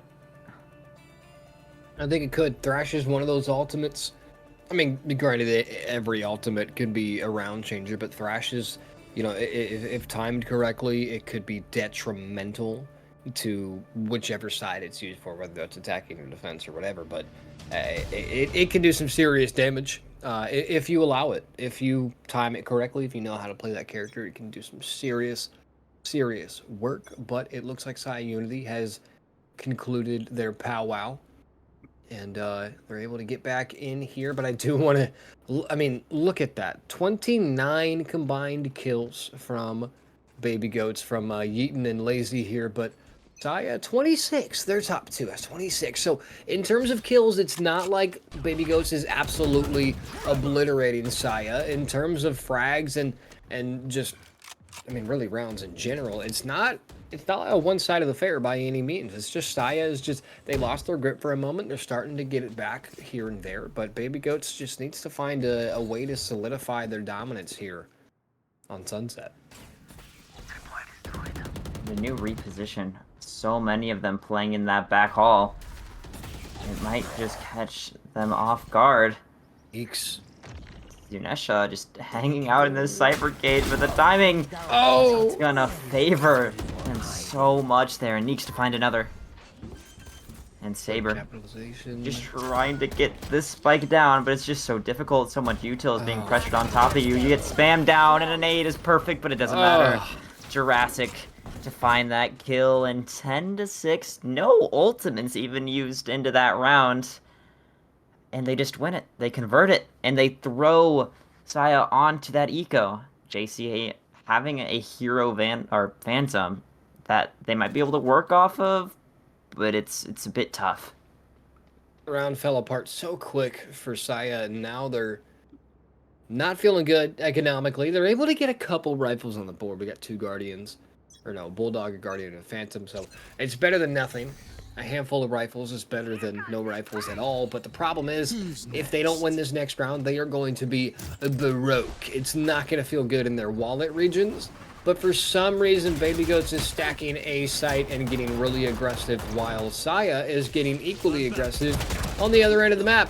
Otis, unfortunately, the judge not doing what he needed it to do, because it's a judge, and Right there. it's taken out, but nonetheless, it is going to allow them time to take a site, get bomb planted.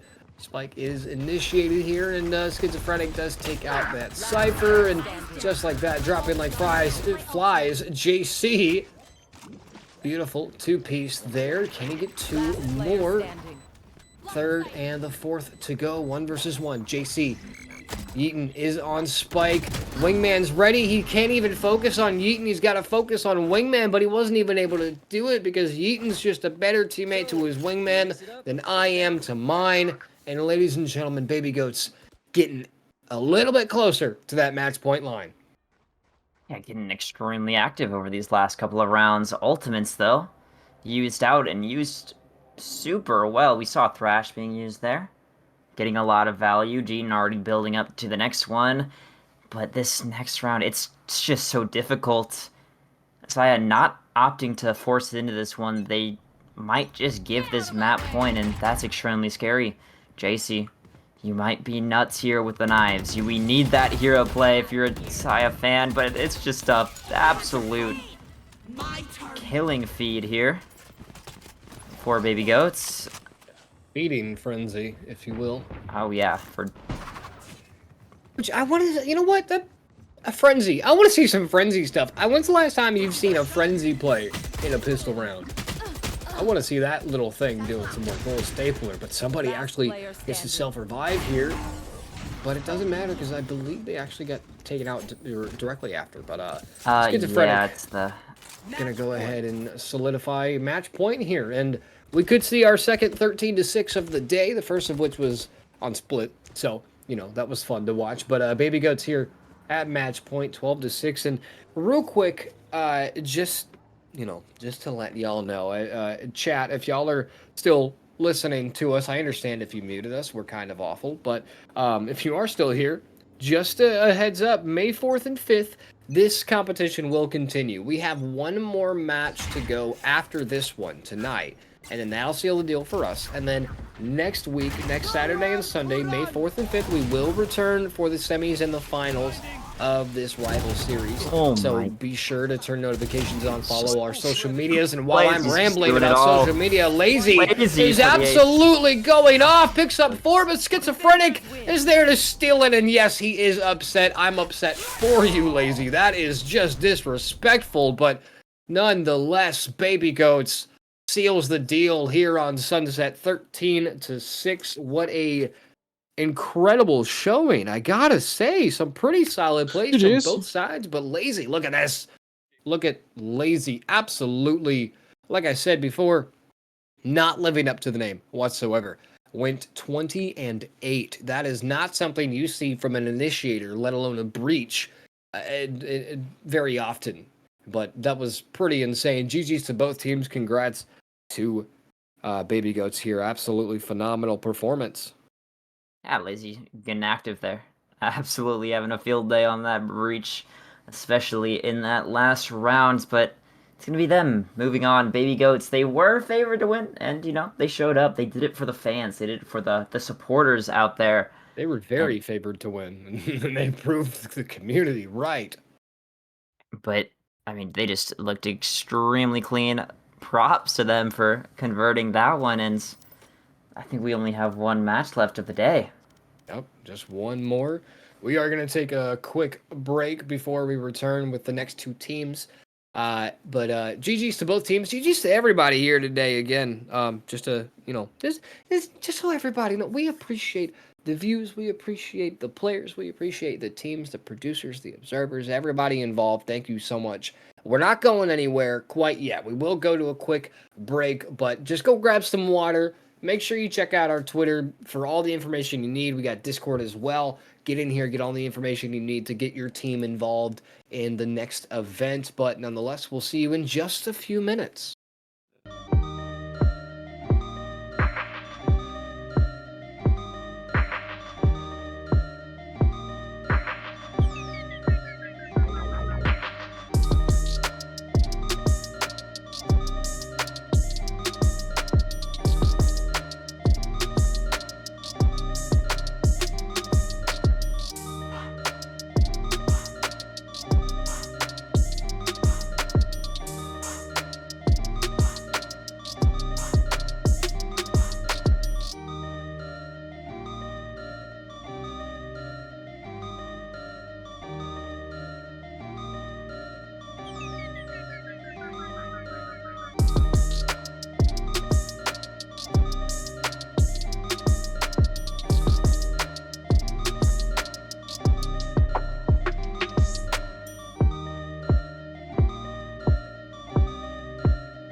And we are back, ladies and gentlemen. Luminescent Sapphire going up against Timeless Rivals. That is the final match of the night. Once again, I am Sir Mickey, and I am joined by the incredibly talented Claire, and we are once again here to witness some shenanigans, I will say. We've seen some pretty crazy maps tonight. We had at the very beginning, we had split 13-6 in favor of Luxoria. Then we went to Lotus. Lucky 7 absolutely wiped the floor with Zeta. We just got off of Sunset, where Baby Goats had a pretty close game in the first half, but eventually Saya Unity did fall to Baby Goats 13-6. And here we are, match 4 and the final map of the night. Luminescent Sapphire, Timeless Rivals. Timeless Rivals actually have a bit of a resume here. They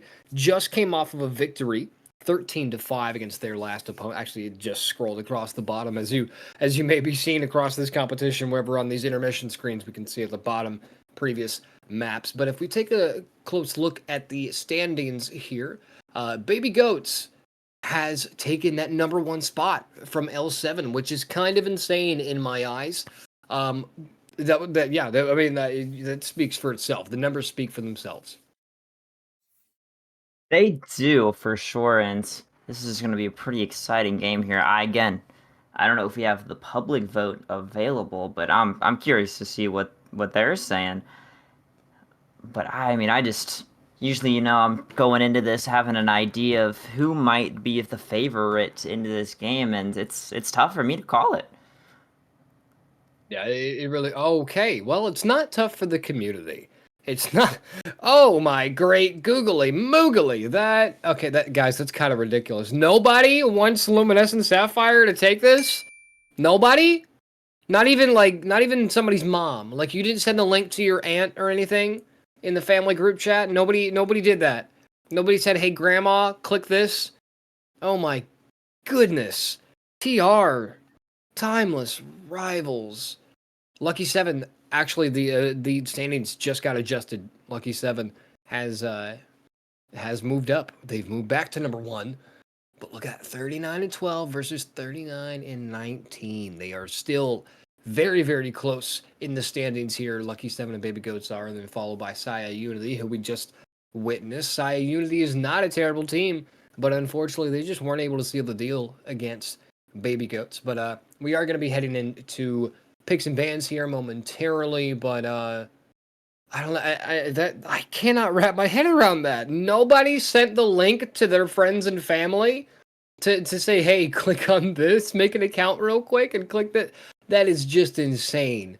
That isn't. I mean, the fact that Timeless Rivals has a 100% favored outcome for this final match is just utterly nuts to me. But I will say, in terms of logos, I think both these teams are really both their logos are really cool. Honestly, now that we can actually see Luminescent Sapphire's logos, but nonetheless, picks and bans on the screen. Breeze is the first to go. Thank God, you know. I Yeah. mean, just Breezes a No, map it's terrible. It's terrible. I don't actually know if it has any fans or even enjoyers at that point. But Sunset to follow, that means we won't get Sunset 2 times in a row. And will it be a fourth new map of the day? We've seen Lotus, we've seen Split, we've seen Sunset, but not going to see that one again. Yeah, it's just figuring out which one of these teams want to pick. It's going to be Lotus to be banned, so not seeing Lotus yet again either. And what are you wanting to see for this final map of the day? I mean, I'd like to see some Scent, maybe some Bind. We have yet to see the basic aspects of this game on those two basic maps. We just got off a Sunset. Before that was Lotus, and the first map of the day, obviously, was Split. So, and I love Split. Split is arguably, in terms of play style, I think Split is my personal favorite. I absolutely love it, but there are moments where I want to pull my hair out. So it all comes down to personal preference, but what it really, let's be honest, it really comes down to the IGL and how that cohesiveness comes into play with the rest of the team. It all comes to which map do we play best as a team. It's not which map do we get the most kills on, which map do we get the most plants, post plant retakes, or whatever. It's what map do we play best together on. And for Timeless Rivals, it seems to be that the answer to that question is Bind, where they will be starting on the attack side. So there we go. Ascent, Split, Icebox, Lotus, Sunset, Breeze. Goodbye, Bind, hello. Excited to see what we got cooking here on Binds, and what are we going to see locked in as for agents. And it's looking pretty normal and regular and standard from what I'm looking at here, seeing the Sky, the Gecko, the Raze, the Viper, the Brimstone, all, pretty signature picks here for Binds. Yeah. Bind is one of those maps that I feel we're going to see a mirror matchup here, but we might not. It really does come down to whether you want to play the Sky or something else. Yeah, it's that meta. I feel like Bind and Ascent are the two meta maps of the game, 9 times out of 10. It's going to be, oh my goodness, my dog just yawned. That was the cutest thing in the world, and usually I would apologize, but I'm not going to apologize because that was really cute. But Bind and Ascent are those maps that the metas are really going to show out, and that meta is usually a mirror matchup, whether you have the Kaova Duo or Brimstone or what have you, but it does seem like Timeless Rivals is going to, yeah, they're locking in a double controller pick here, along with a potential double initiator. Heals on the board for both teams, flashes, smokes, we got it all, and I think we are going to see a mirror matchup here on Bind. Well, clearly, yeah, you would assume that it'd be a mirror matchup, but you have not been watching enough Chinese Valorant. I'm telling you, FPX paving the way for these new compositions on Ascent and on Binds. They're a little bit, new. Abnormal, interesting to say the least, but yeah, we're going to be getting into this, a mirror matchup, so it really allows us to put these two teams like a head-to-head, right? Really judge them against each other since, the exact champion or agents, so. I will say, I feel like we've seen Gecko in just about every matchup tonight. Yeah, Is that accurate? Can someone on production confirm that? I think we've seen Gecko on all 4 of these matchups tonight, and I think that's really cool because Gecko is still a newer, a newer character, the second newest next to Clove, and it's third newest. Third? Wait, who's? Oh, ISO. ISO. I always forget about ISO. I just a little Jeez. irrelevant, but No, yeah. I always forget about ISO. No, still, either way, Gecko's still relatively new, so I mean, they are a very reliable and viable character for these, especially for people who have been playing the game for a while. If you're a fan of Yoru and Raze, then Gecko is kind of in between them. I mean, it's really all about personal preference here, but personal preference of repetition. And Yeti is, let's get aggressive here. And when I say aggressive, oh my goodness, Sorrow and M-Swan, they don't care about your aggression. They're going to go ahead and take the angle of a lifetime and wipe out the entirety of Sapphire before they even get started here. And it's 2 versus 3 now. Amaris. Oh no.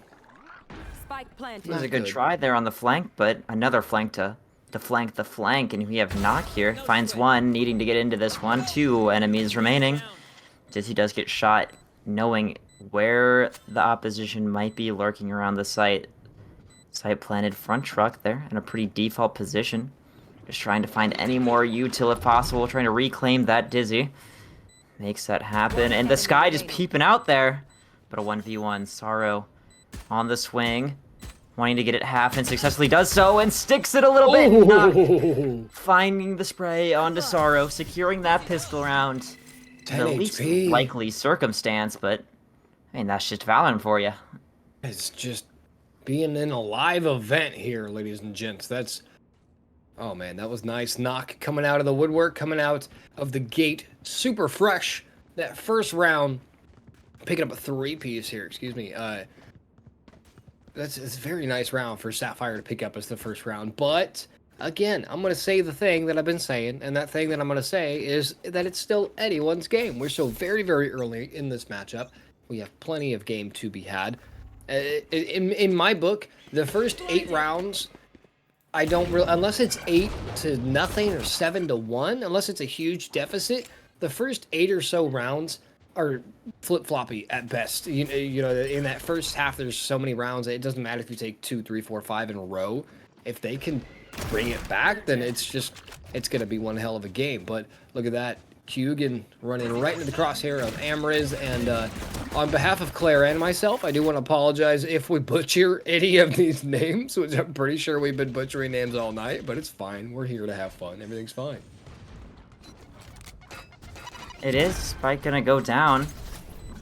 A 3v5 post plan now, but the Flood quickly going to come in from all sides here.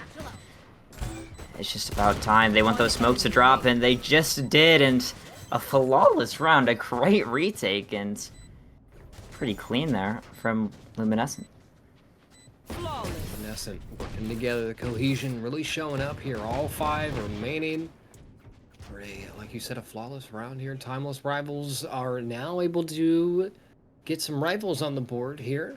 Not a ridiculous amount of equipment being shown out just yet, but Sorrow and company are able to get some Vandals, some Vandals, some Phantoms, and a Guardian from Carrigan here, which is very nice. And I'm a little concerned about Yeti's Outlaw here. I mean, you know, the thing here is Timeless is able to get these rifles on the board, but Sapphire had rifles already. But if they lose this round, they're just going to be able to buy again next round. If Timeless loses this round, they're going to be right down in the Great Depression once again. I mean, their economics are going to be hurting.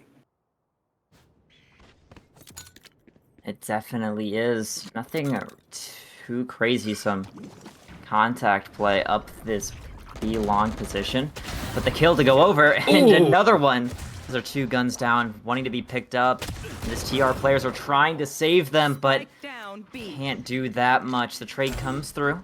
I have the spike. And just trying to pick up this spike. You need to make a move here on the map. You to Kerrigan on the other side of the map. Kyogen wanting to regroup. It's a 4v2, and the gun advantage, the number advantage, all favoring this Luminescent side. Yeah, but They're favoring Luminescent, but our social vote, our community vote, 100% in the favor of Timeless Rivals here. So they definitely still have some room for error, and they have a lot to prove coming in here, especially being down the first 2 rounds. But it's going to leave Carrigan in a 1 versus 4. And Spike needs to be recovered or a 1v4 just frag out here. But Spike is going to be able to recover. There we go. That's step 1. Step 2 is getting past Kara. And I don't know if that's going to be possible with the angle that they're on. Gorgeous Spectre Spray is going to steal the deal here. And Sapphire coming out of the woodwork with yet a nut. Well, not really. Not coming out of the woodwork, but they're sailing nicely. And the question here is Timeless Rivals going to be able to poke a hole in that sail? They have to find a way to take the wind and throw it in their direction, because at the moment they're getting kills, they're getting on site, but they just cannot seal the deal here. Can't do it, and it's a big round to win for this Luminescent side, being up 3-0, absolutely gutting the economy for Timeless. So what can you do here? Wanting to grab an orb, maybe, you know, bait some util, break some armors, trying your best to pick up a gun. But it's just so difficult. You don't know what's behind this smoke. It's a bit of a scary position to be in. Yeah, a bit of uncertainty coming out here, but Kara again holding the angles on A site with the help of the fellow Rays here. That's the thing about Sapphire, has held very strongly on these defensive angles. They're just holding their angles, and that's exactly what you need to do. You see a lot of these defensive teams come out, and they try to get super aggressive and just try to poop all over your parade, but then they get got because they're not focused on the angles. And here, Sapphire is doing a little bit of both. They're getting aggressive where they need to, but they're not getting overly aggressive.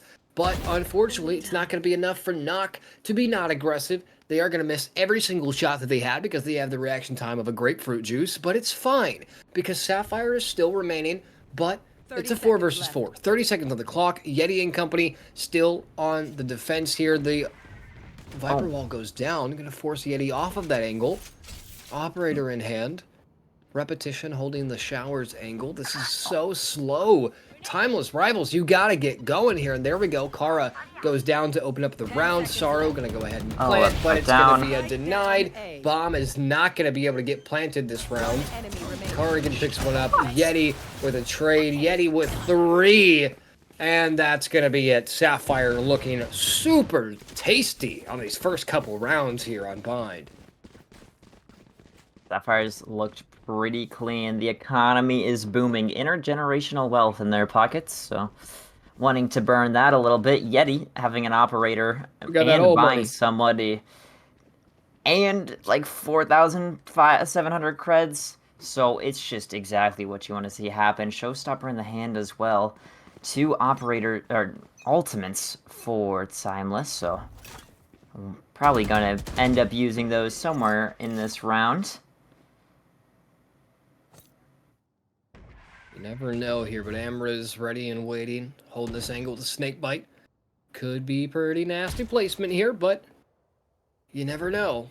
Kyug and the Rays here. We've seen some nasty Rays plays today. A lot of double satchels, a lot of showstoppers, but so we could see Kyug completely avoid this altercation using those satchels, but we could see some stylistic stylings from Rays here. But again, we are seeing some very slow plays from both sides. Not a whole bunch of aggression, and a lot of strategic thinking. And look at the bounce from the snakebite. Kyug is convinced that there's a Viper on the left side of that wall, but there's no one there. But you don't want to face it. I wouldn't want to face it either. They're going to go ahead and rotate back to their team and recommit to A side here. The Skybird out. A beautiful orbital strike confirms the fellow Brimstone kill. Paint shells to push them back even further into their spawn. Nock and company completely pushed off of their angles, and just like that, Timeless Rival swarms sight like a bunch of locusts eating corn or whatever, and suddenly Sapphire, this is their round to win or lose. I should time. Okay, I don't know what I'm trying to say, but Timeless Rivals is looking really good here. Great shots from Nock to find 2 into U-Haul, really opening up the round here. The Thrash comes in. Now it can't be used for the post plant, but 2 players playing main, 1 into pocket. Being able to find that with the operator. And just trying to throw Mosh on it. It does successfully happen, but you have 1 last player remaining, and the defuse comes in. It's going to be enough time. 5-0 lead here for this Sapphire squad. And, I mean, what more could you ask for? I mean, I could ask for a point on the board from Timeless Rivals. I mean, and look at the. I mean, chat and community, everybody was talking all this mess, bringing up all this hype.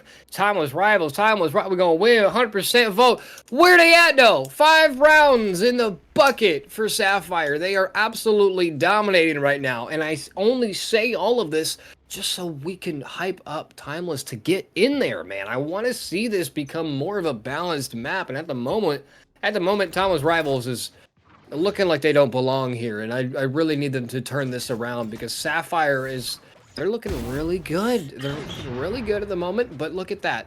Even more so. Amriz and Yeti pick up 1 apiece, and just like that, Timeless Rivals is once again at a body deficit, and this is just not looking good. Not to mention Spike has been dropped.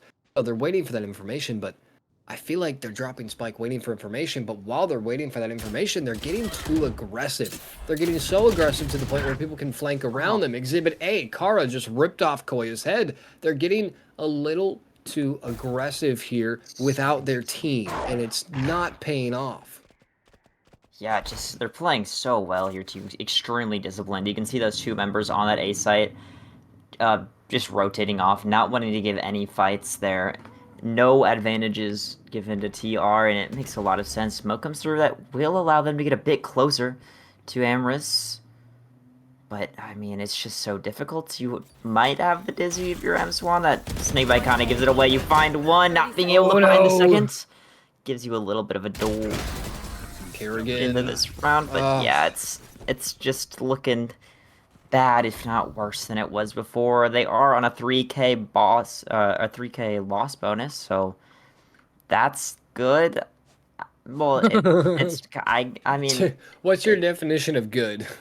You get a lot of money even if you lose. So. Yeah, but money isn't gonna do you anything if you can't hit your shots. I mean, Timeless Rivals, they have to find some kind of opening here, and it's just not looking good for them. I mean, we look at the economy difference, that's one thing. That is dramatically different on both these sides. But even then, oh my good God, Yeti, do it again, Dad! The fellow Rays gets knocked out like a damn clay pigeon mid-air. To follow it up, Koya goes down. That's the heels off the board for TR, but repetition.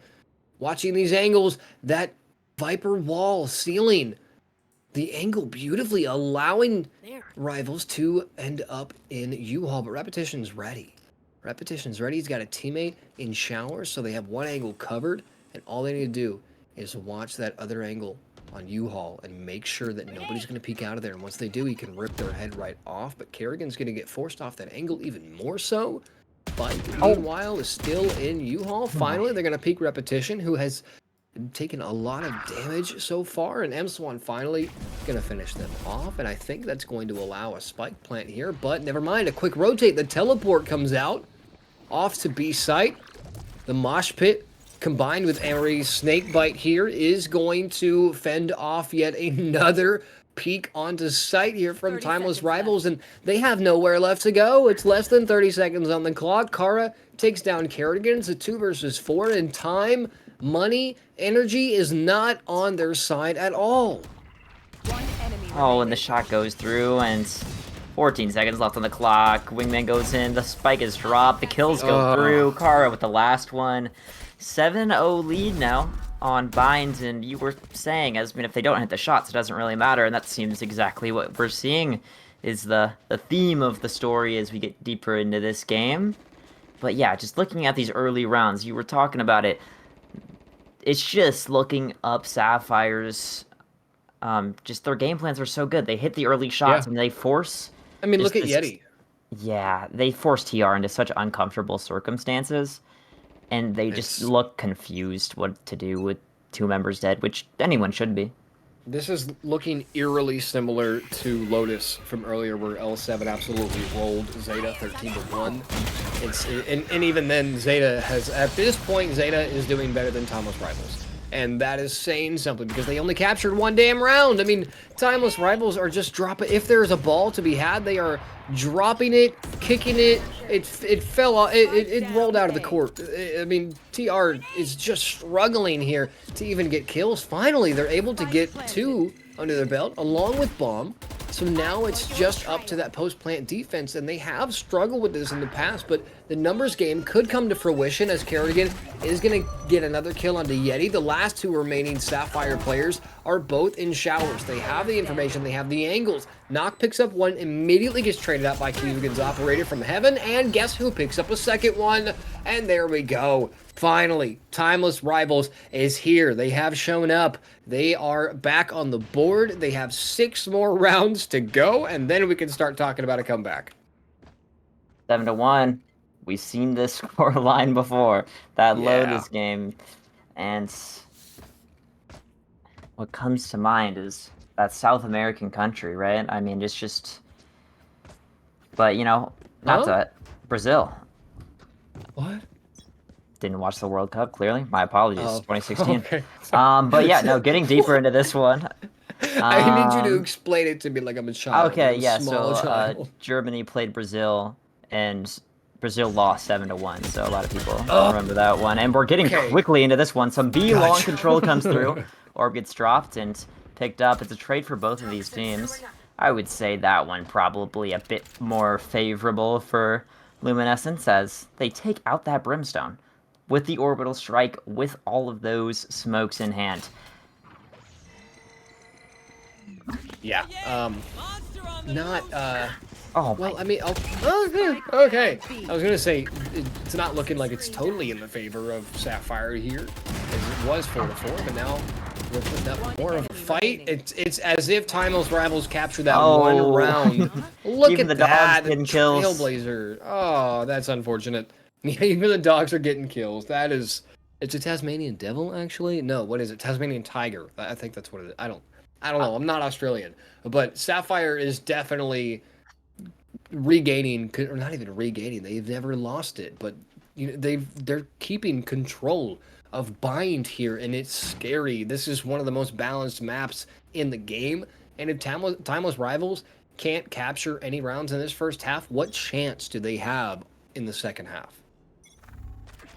Looking a little bit rough. They have a lot of ultimates to work with. Not the greatest buy, though. Let's see what they can do into this. Just wanting to swing, but the timing perfect. And, oh, that's just not what you want to...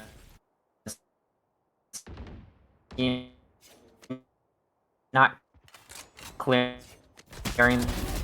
the close Down A. corner. One enemy remaining. To find Last player standing.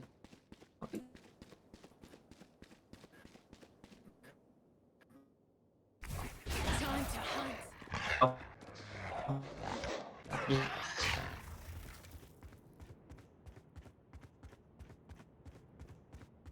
And it's just Koya needing to swing the corner, no flashes, needing to jiggle it, and it's just going to be Amriz every day of the week to win that one. 9-1 now. The lead gets larger, their economy gets healthier, and Yeti is 17-3.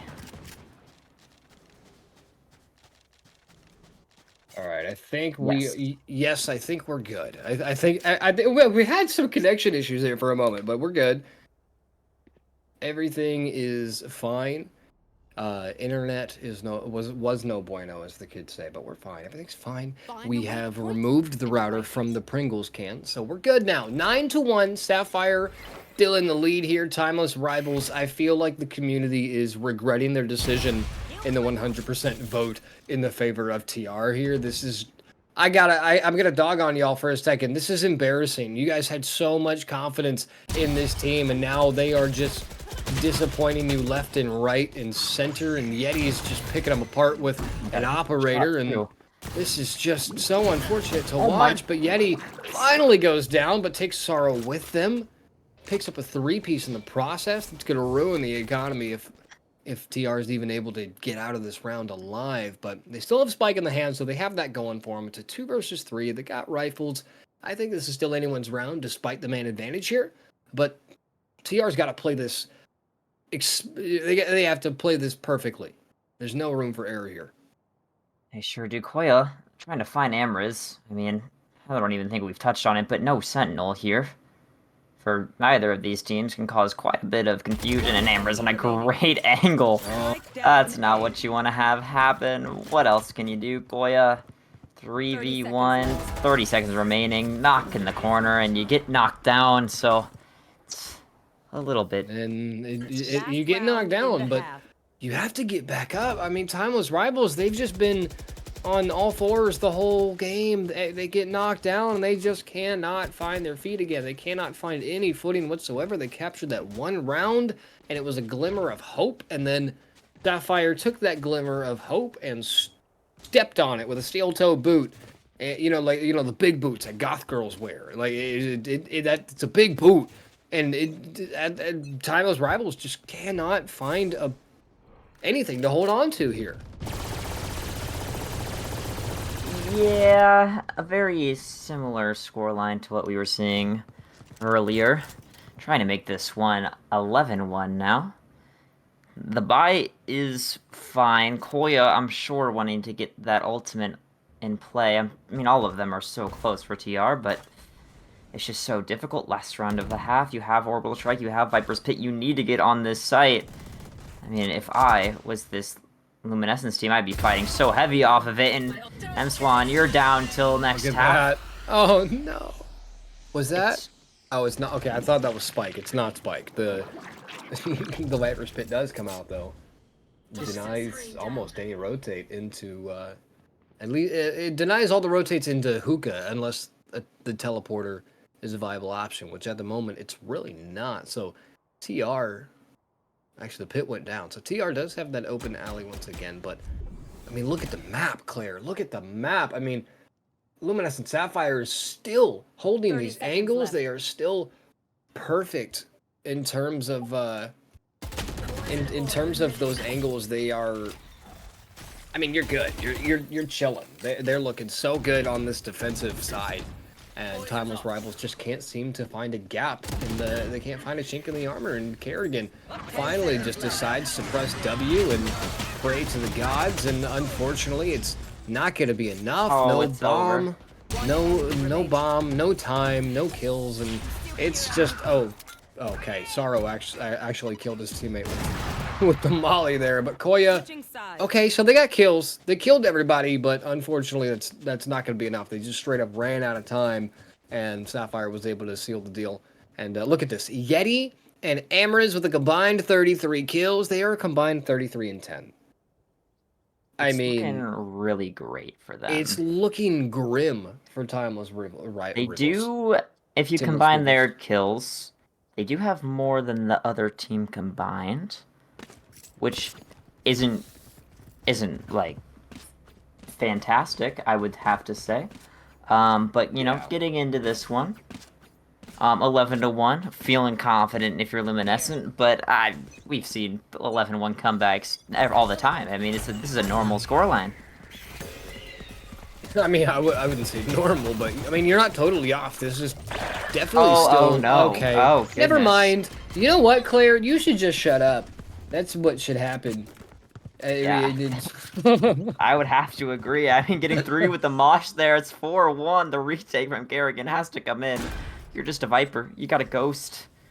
You're 6-11. You're looking to get so many kills, but you can only find one. You go down. It's 12-1. Match point, map point. It's the live streamed games point. Yeah, this is very not good for Timeless Rivals here. Not good at all. I mean, this is... I don't know what else to say. This is just so sad to watch. The amount of faith that community vote had in favor of Timeless, and it's just... oh, man. This is just unfortunate. It's sad to watch. It breaks my heart. It really does. The fact that we could end up with a second 13-1 scoreline of the day. And this is, again, ladies and gentlemen, this is just day one of the Nexus Rivals series. This is just day one. Day 2 and 3 will be followed up next week, Saturday and Sunday, May 4th and 5th. And we'll see the semis and the finals in that aspect. But, I mean, at this point, I don't think we're going to see Timeless Rivals there. Now you just wait, Launching okay? smoke. Give them You some think faith. it's Give gonna them some happen? energy. 11 They need rounds this. in a row? Think it's going to happen? It's gonna be. It's not even like they It's gonna be need to tie 13 it up. rounds They in a need row. They're to. winning. They're They need. 14-12 this. Yeah, no, that's what I was about. Like they would have to.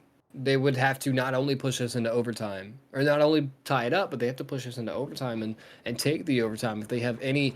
That is a minimum of 13 rounds that they have to throw together somehow. And look at the aggression from Sapphire. There we go. There's the start. We're getting into this. Hammer is I'm to find 2, terrified. though. The retake has to come in, but the numbers Oh no, the for bomb. once in a There we go. while favoring this timeless roster. Bike is able to be recovered here. Spike Koya planted. on a beautiful flank to do some beautiful damage, but all they have is a ghost and hopes and dreams, and unfortunately hopes and dreams don't do as much damage as they used to. Koya, step out of that box. Oh, you and gotta look down. fake the teammates, gotta and it's look just down. not gonna happen. Amra's gotten 3 kills, looking for the 4th this round, and I think the footsteps have come out. Swan, you're the Yeah. top frag for your team, but I don't really know how much that means when you're down 12 rounds, and Attackers win. well, that's how we end it. That's how we end off the day. That's how we end off Bind. Luminescence came to play today. And Timeless Rivals, just some friendly advice. Maybe next time, turn your monitor on, because that was not a great show. That was just unfortunate. I don't know, I've been kind of ruthless. I'm sorry. I apologize, but I mean, that was just so unfortunate. What an unfortunate showing. And if it makes you feel any better, TR, I'm only dogging on you because of the community vote. It's not because of your performance, because we had a 13-1 earlier today. And it happens to everyone. You just have to move past it. Everyone gets pooped on every time they play this game. It's just a mental thing. And at the end of the day, it's not about how much you get stepped on. It's about how much you can get back up. And I truly believe that I think they are a team that can get back up. They just have to take this VOD and hear my awful voice a bunch more, review what they did wrong, and take it back and fix it. And I truly believe that they can come back stronger than they showed up on this game here. But all in all day today, Claire, we had some incredible matches. Do you have like, what was the one map for you? What was the favorite? I am not too sure. I think I would have to go with that sunset map. I thought we saw a lot of pretty solid stratting there in the first half of it, and it was pretty entertaining to say the least. But yeah, I mean, that Bind kind of lackluster, timeless, going out Yeah. with with a whisper. Yeah, not a great showing on Bind here, but I think it's kind of crazy because we had a 13-6, 13-6 to start us off on Split, and then a 13-1, and then a 13-6, and then a 13-1, and that was the scoreline today. Those were all 4 maps, 13-1. We had 2 13-1s and 2 13-6s. And my personal favorite, I think, was the Saya University Saya Unity and Baby Goats, like you said, on Sunset. I think that was the most balanced match of the day, but nonetheless, Timeless Rivals. Nice try, boys and girls. GG WP to Luminescent Sapphire. That was, it was a show. It was definitely a show. Again, like we've been saying all night, don't go in. Well, we are done, so go somewhere, but not yet. Just wait a second. Hit the follow button. Notifications on, follow all of our social medias, be sure to join our Discord to get all the information on the next events, because we are not done. Nexus Rival Series, we're still going. This was just day 1, we're still going.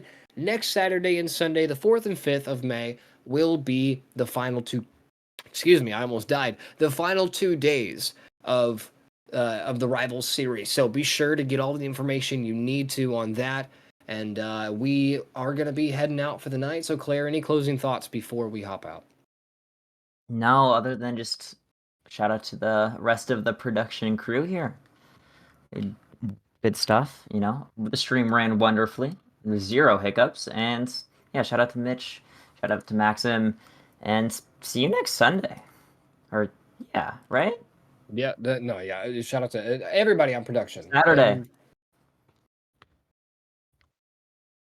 Yes. It is on the screen.